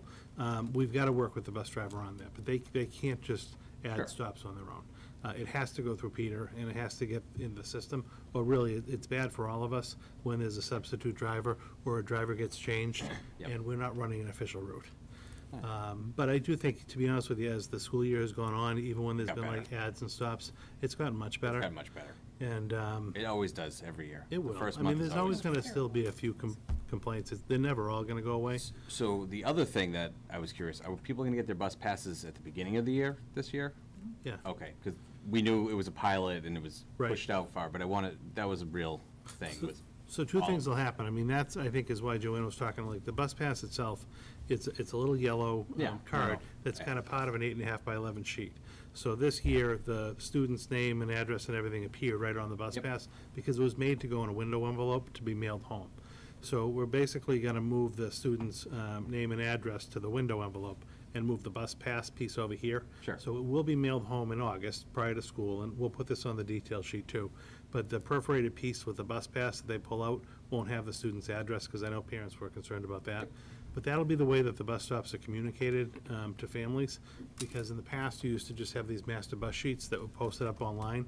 But in all honesty, it's much safer to communicate directly with the family where the bus stop and time is going to be than posting it on a public website for everyone to see where the kids are getting picked up and at what times. So, we're going to kind of work through that, but, everyone will get it ahead of time. Perfect. We are going to be kind of pushing parents to say, you really got to hit these deadlines, though. You've got to register by X date so that we can have some efficient routes. And we're also going to say, if we don't have your registration by that date, it's not that we're going to deny you to ride, but you're going to have to pick a run or pick a stop that's on one of our existing runs for a couple of weeks until we, redo runs. Because it's also not fair to other people who've kind of planned. They've gone on, they've registered, they have a dedicated stop, and all of a sudden we get, 15 kids kind of register after the fact, and we're creating all these stops. We've got to let the runs kind of start.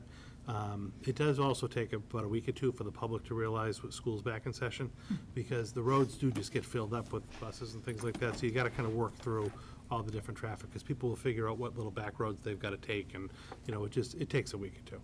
But we'll be much more on top of it this year. I think, we're still going to have complaints the first couple of weeks, but I think we're going to push information out to parents sooner to try to get them to buy into these dates. And we're going to tell them, if you don't hit this date, it's not that you're not going to get a ride, but you're going to have to wait until X date to really have your run be accommodated.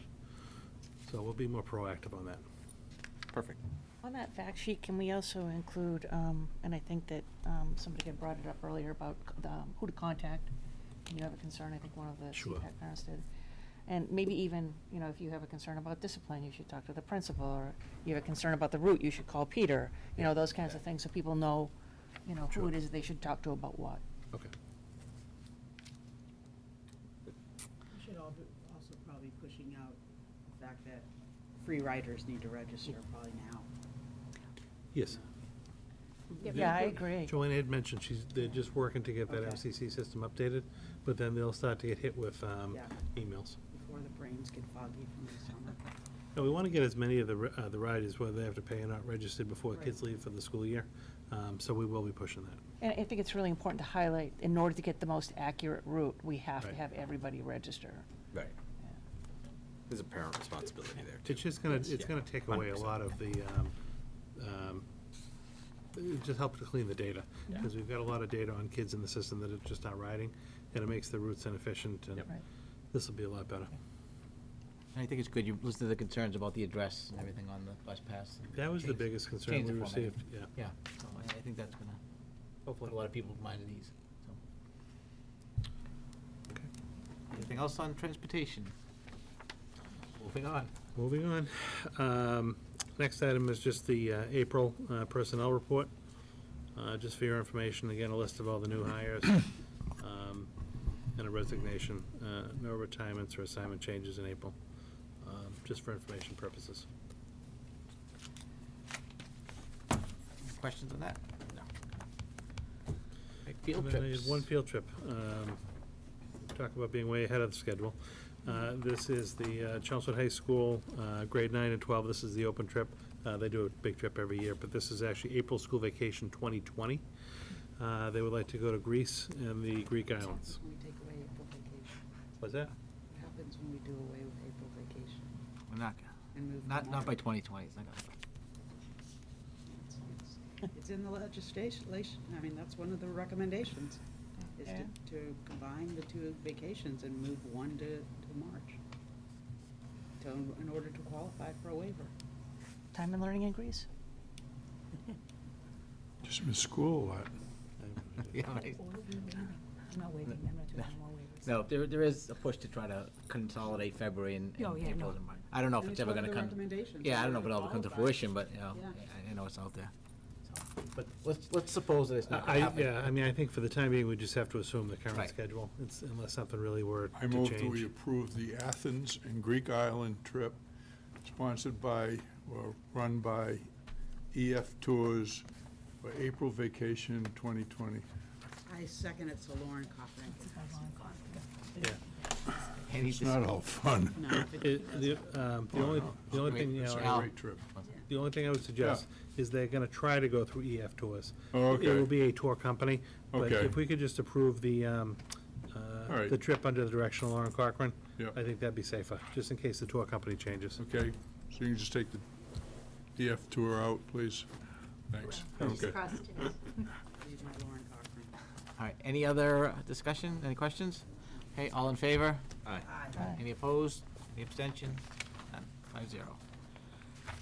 Okay, next, any liaison reports? John? I got just two things, real quick. I had the opportunity to do, to review the Council of Schools, what's the word I'm looking for? Not tuition. Scholarship, thank you. The scholarship, man, it's been a long day.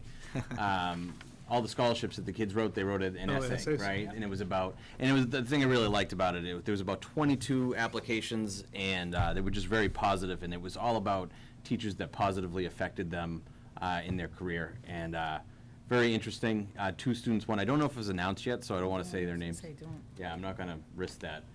But I do want to say that one of the most amazing things is some of the colleges that our students go to. It's just a really impressive list as you go through those and you read the stories and where they were accepted. Right. And it's just a real credit to the teachers and the curriculum and all the work everybody does. And the other thing was, and I think a lot of us were at town meeting, but the BSA does get should get some credit, along with a lot of people for that, getting that park approved, and the town meeting reps, especially for voting yes. Because in South Chelmsford, there really isn't a playground accessible to the public.